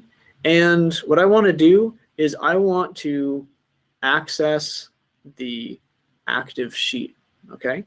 So I'm going to go ahead and click that. And that's going to give me this option here. Right. And what I want this active sheet to be is what's known as this drawing. Okay, so I'm going to click on this drawing, and once I hit this dot, I'm going to see my different options here, and I'm going to explicitly set it to be a specific sheet, one that's named sheet 1, right? Because that's that name up here. Okay. Now, a later part of this is going to need the actual full file name. So what I'm going to do is I'm going to cheat a little bit here. And I don't think, let's see here. Oh, that is there. Okay, cool. So model name is what I want. And the way I get at it is from Advanced Drawing API. And I want model document name. Right? Is that right? Is that the one I want specifically? Yeah. Okay, well, it already put that in for me, so I don't need that anymore. And what it's going to do is, it set the whole thing in there for me. I don't need to change anything. It's based off of, this drawing, the current drawing, it's the model document, and then it's grabbing the full file name, and it's all putting it in here. So remember, it's all coming from the right-hand side, and it's being added to the left-hand side. Okay. So now what we're going to do is we're going to set up a small if-then section. So if you remember, we have a vise size of small, medium, and large. So we're going to go ahead and pick those up. So we'll start with an if-then, and we also want a, oops, didn't quite click that right. We want an else if, and one more else if for our 3. Okay. And in this case, we're going to want a parameter that is from a specific file name, right? And so really it's that same concept of the assembly where we're calling out where exactly that parameter is coming from. Okay. So even though this isn't technically an assembly, we're still going to use that. And this is where we're going to use this model name here, right? So we're going to say model name. And model name should be vice size. So again, really this parameter assembly is just saying, yeah, it's for assemblies, but it's for other stuff too. It's for when you want to call out specifically where you're getting it from. Okay, and so first option is going to be small. Go ahead and copy paste this into the rest. I'll say medium. And lastly, we're going to have large. Okay. So now before we get anywhere, let's make sure this doesn't crash on us. Yeah. Go ahead and click save and run. And awesome. So far, you know, we're not doing anything. That's good. Let's see here. So next up, what we're going to want to do is we're going to want to change the scale of these two views. And well, really all four of these views, right? And the way we're going to do that is now that we have that active sheet, there's a few different special commands we can use to get that. So let me go ahead and go back to iLogic, edit this rule,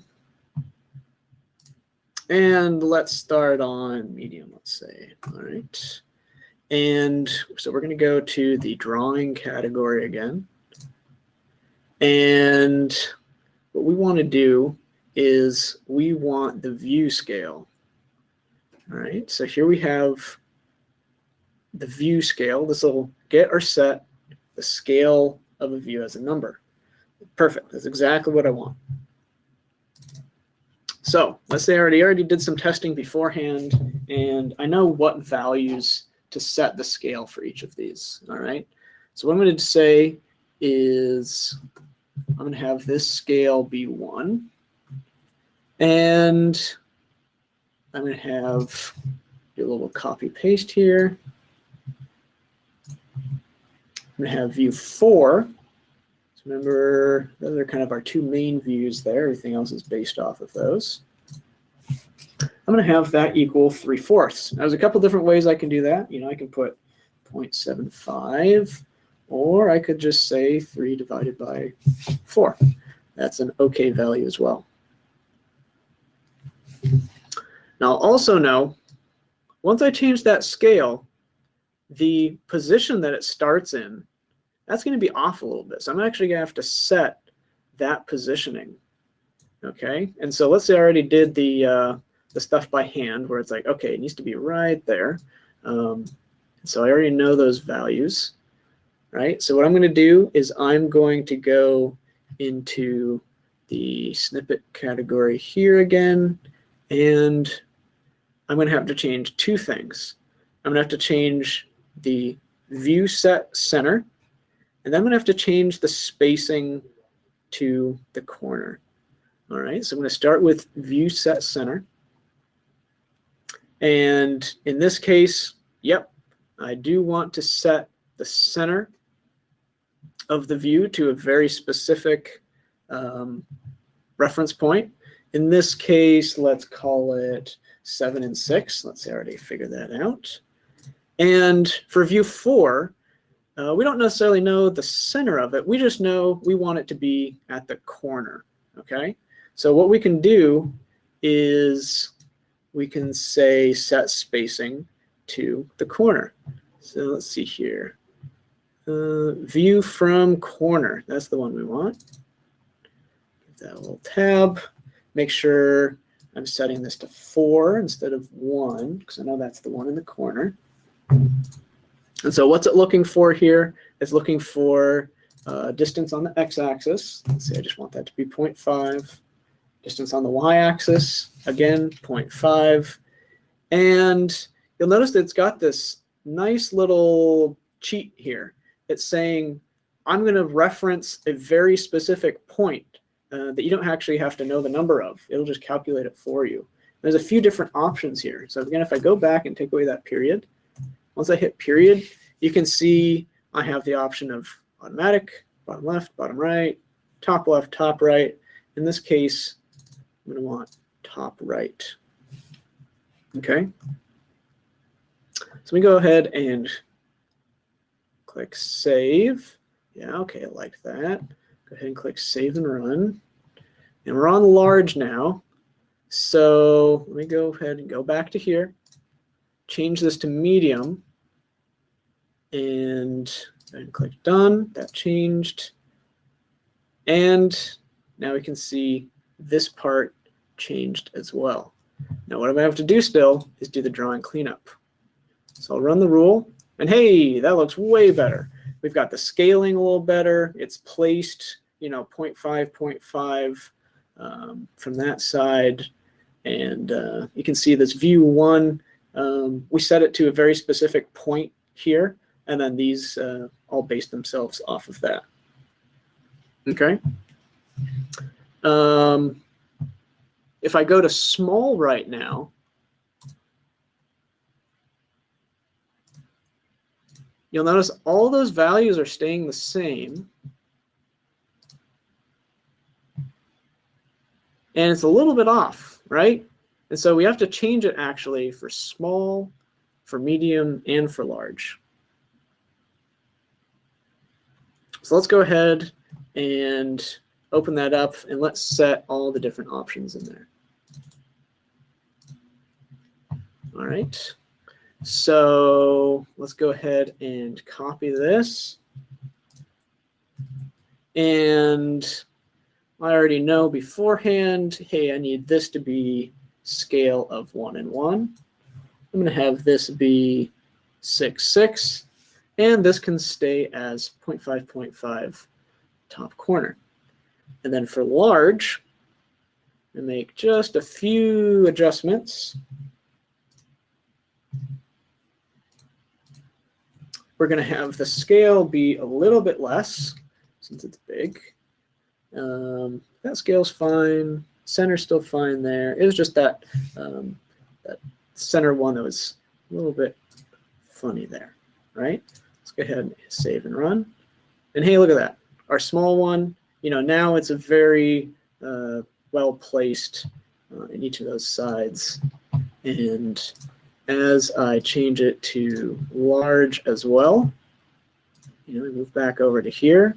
Okay, so that's not looking good, but we run the rule, and it's pretty close. All right, so I got to do a little more editing on sizing maybe, or placement. We're getting in the ballpark.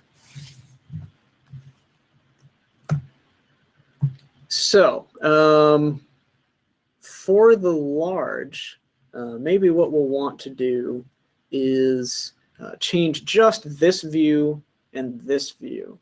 All right. So let me go back into here.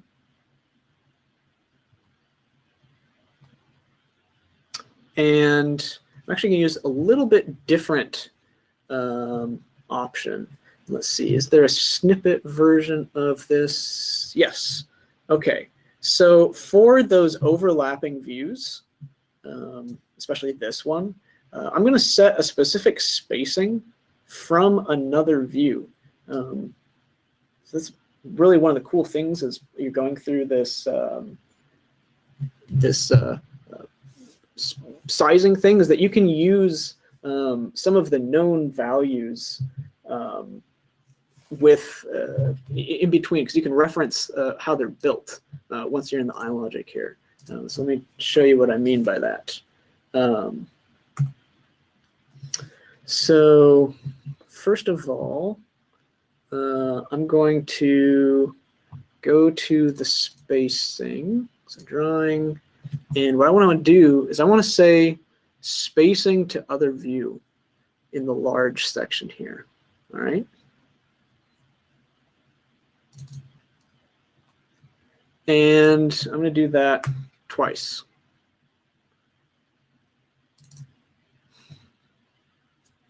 Okay. And the way I'm going to change this is, okay, view 2, that actually happened to be what I wanted. Just happened to randomly select the right ones. I know we've got 4 different ones. So the distance I want between those two, I now have set as 2. And this one we do actually want to change. And I'm going to set that to 3. And much smaller distance in between those. Okay. And let's take a same approach to each of the others, just so we can have some standardization between all of the different views. Now again, these are all a little bit differently sized. The medium's pretty close to the large, but the small is really kind of different. So we're going to set a little bit larger distance spacing for that one there. All right. Go ahead and click save and run. And now you can see, okay, that's way better. We've got this distance changed between the different views, so that's not overlapping anymore. If I go back to medium, I'm going to click done on that, come back. Okay, the spacing's not quite right, but once I run that rule, hey, cool. It's that same thing there. And lastly, I've got the small. All right, and so that updated, but once we run the rule, there we go. That's a little bit better spacing for how we want it. All right. Let me check through here. I think this may be as far as I'm going to get with drawings. I will just kind of show some of the other options there real quick. For instance, we've got the title block and the border that we can change. So if I go to edit rule and drawing, let's see where they are. Here we go, change title block. So we can change which title block is active depending on which model. So maybe some of the assemblies you have, they always go on a specific type of drawing. So you can set that up here. Maybe you have a border similarly that always goes with that. You can change that with the change border. And both of those are just looking for the name of those borders. So in this case, default border is the only one we have. So instead of my border, it would be default border. And for the title block, it would be this ANSI large. If we were to go on and create other ones, we could change those based off of that as well.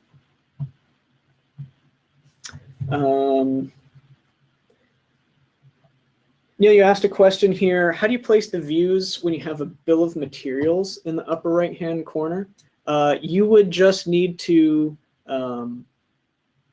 calculate the size of that bill of material, and you could do it, down, say, a certain distance from the top. That would probably be the safest way. So if it's pretty much got a maximum size here, you can set this top view, this one right here where we did set spacing to corner, the top right. You can set the x-axis, maybe the y-axis a bit extra down, so that it's clearing that section. That's probably going to be your easiest way. All right. So not a whole lot of time left. I do want to now move over to forms just quickly. That should be fairly easy to understand, and then we can go to how to trigger these rules. That's the real important part here. All right, let me go ahead and cancel out of this. Nope. Okay, that's fine. And let's start taking a look at some of the form options.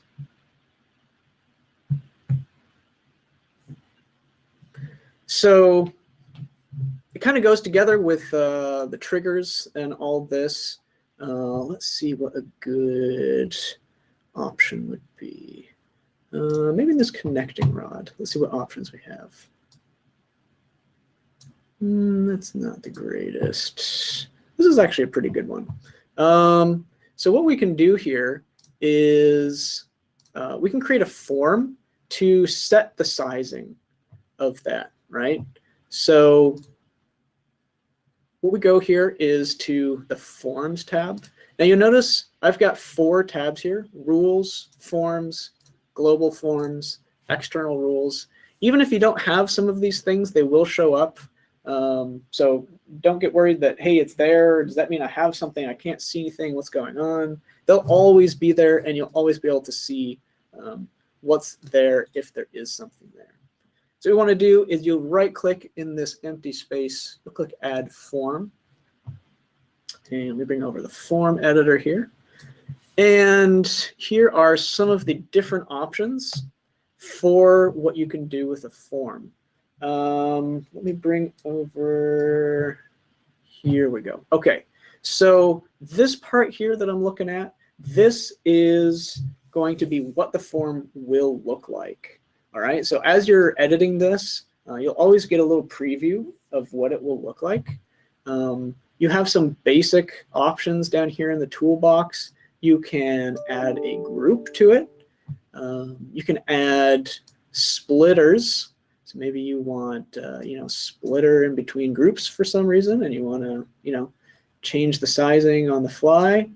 You can see I'm dragging and dropping these over to this section over here. You can rename them by clicking on them. You can reposition them. Once they're already in, you can grab it, and you can see the little arrows changing. It's going in before that, it's going after that, it's going in that. So you have all these different options for how you want to set this up. Maybe you want to put, let's get these out of here. Delete, right-click, delete, right-click, delete. Maybe you've got a picture that you want to show here. Actually, I have a pretty good example of, some of what this form stuff can look like with this guy.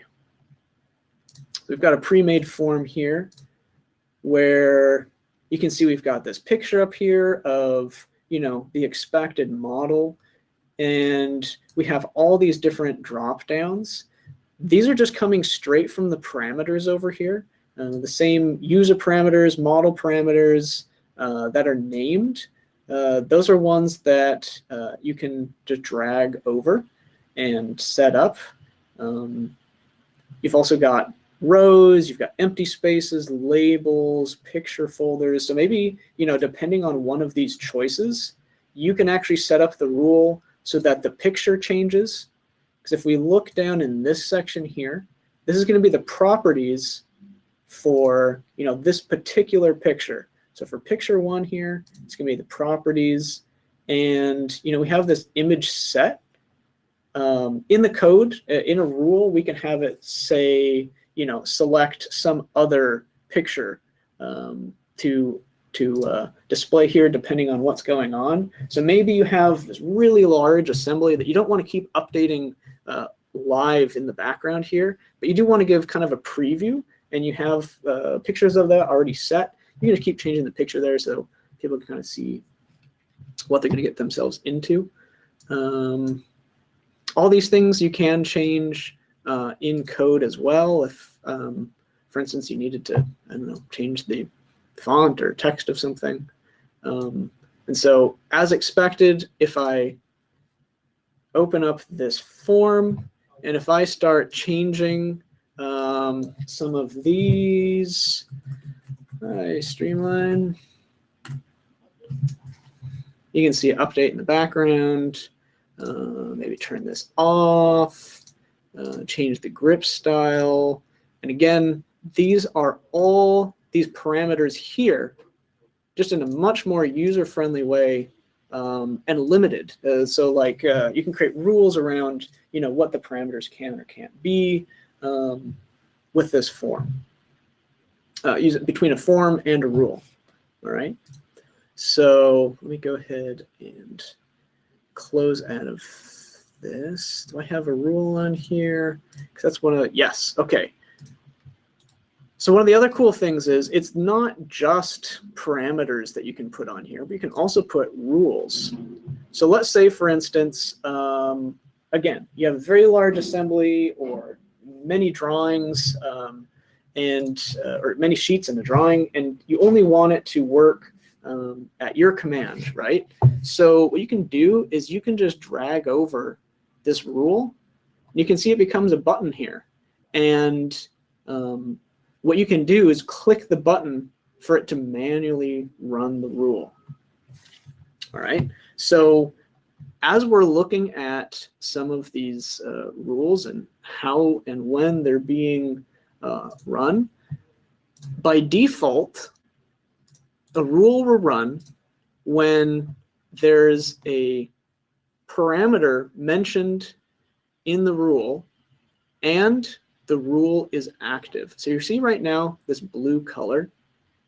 If I right click on this rule, I can suppress the rule. So just like I suppress a part or a feature, I can also suppress a rule. And so now if a parameter changes, that rule won't run. But what I can do is I can leave it in the form. So I can drag over this design color rule and, oops, wrong spot. Click OK. And let me open up this. Now, when I change the color to, let's say, silver, nothing happens, right? But once I click design color, now the rule runs, and that parameter changes. So that's one of the important ways to kind of gate how these will be working for you. The other thing to note with these rules is that they do run in order from top down. Okay? There's a small caveat to that.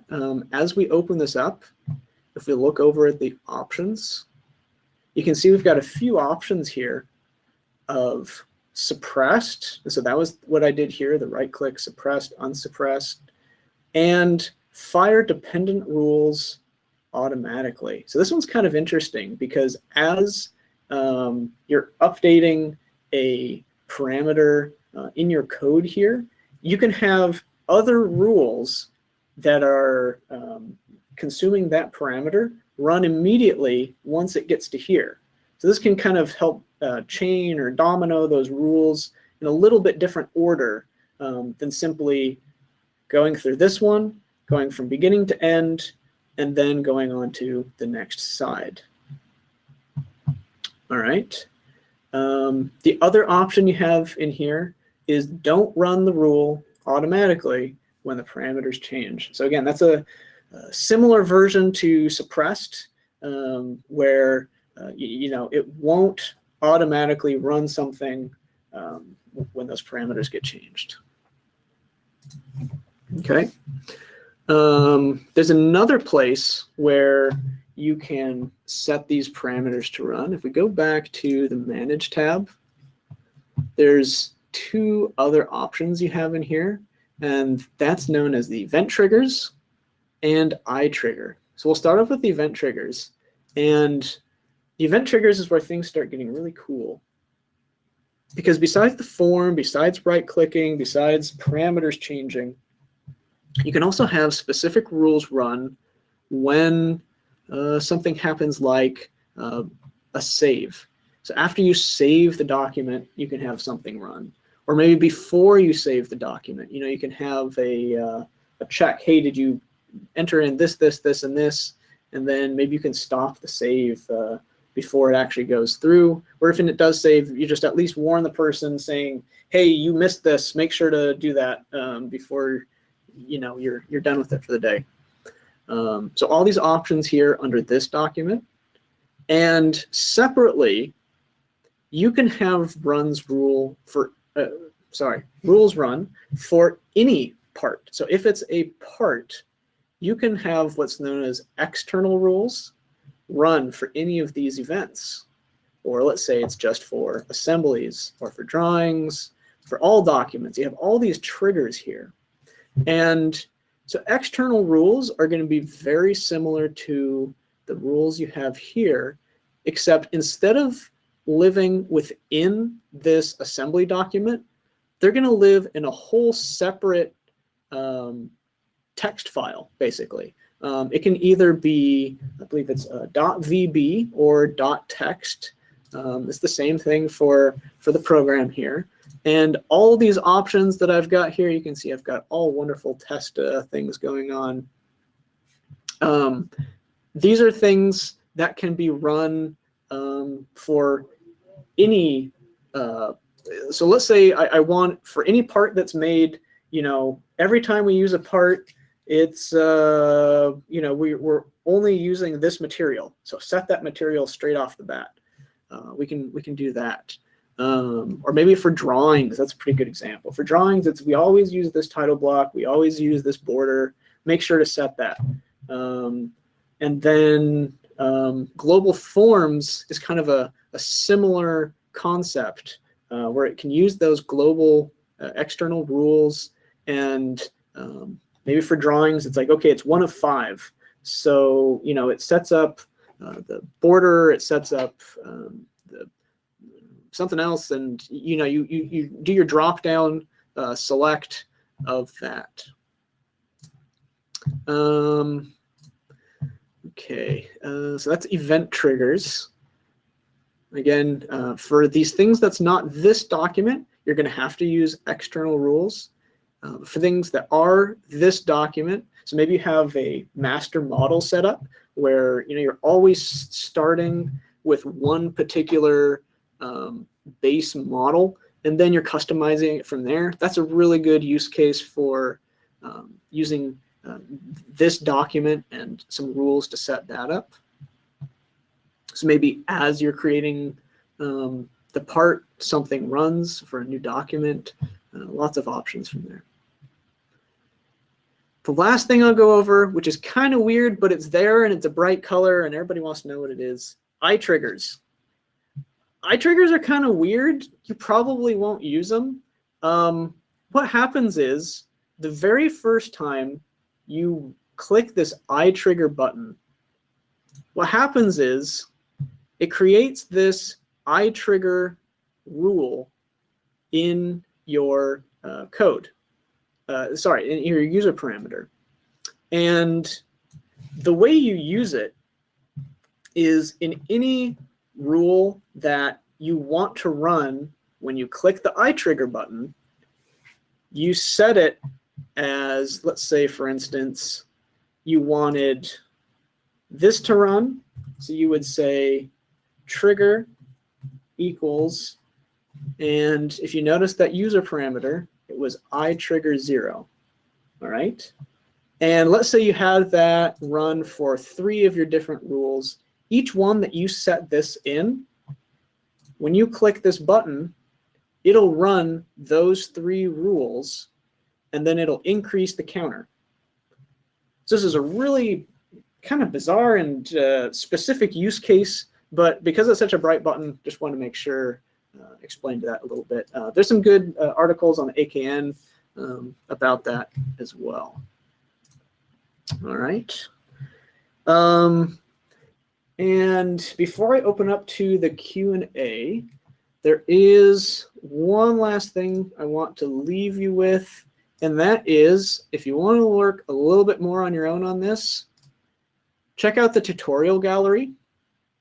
And there is, if you scroll down a little bit, if I can find it again, here's this iLogic basics tutorial. It comes with some models, some examples, some direction of things to try changing and why. So try giving that a shot as another example. And before the question comes up, unfortunately, I'm not able to share the code and models that I use today. However, so with that, thank you very much for joining. And until next Streamline training, see you later.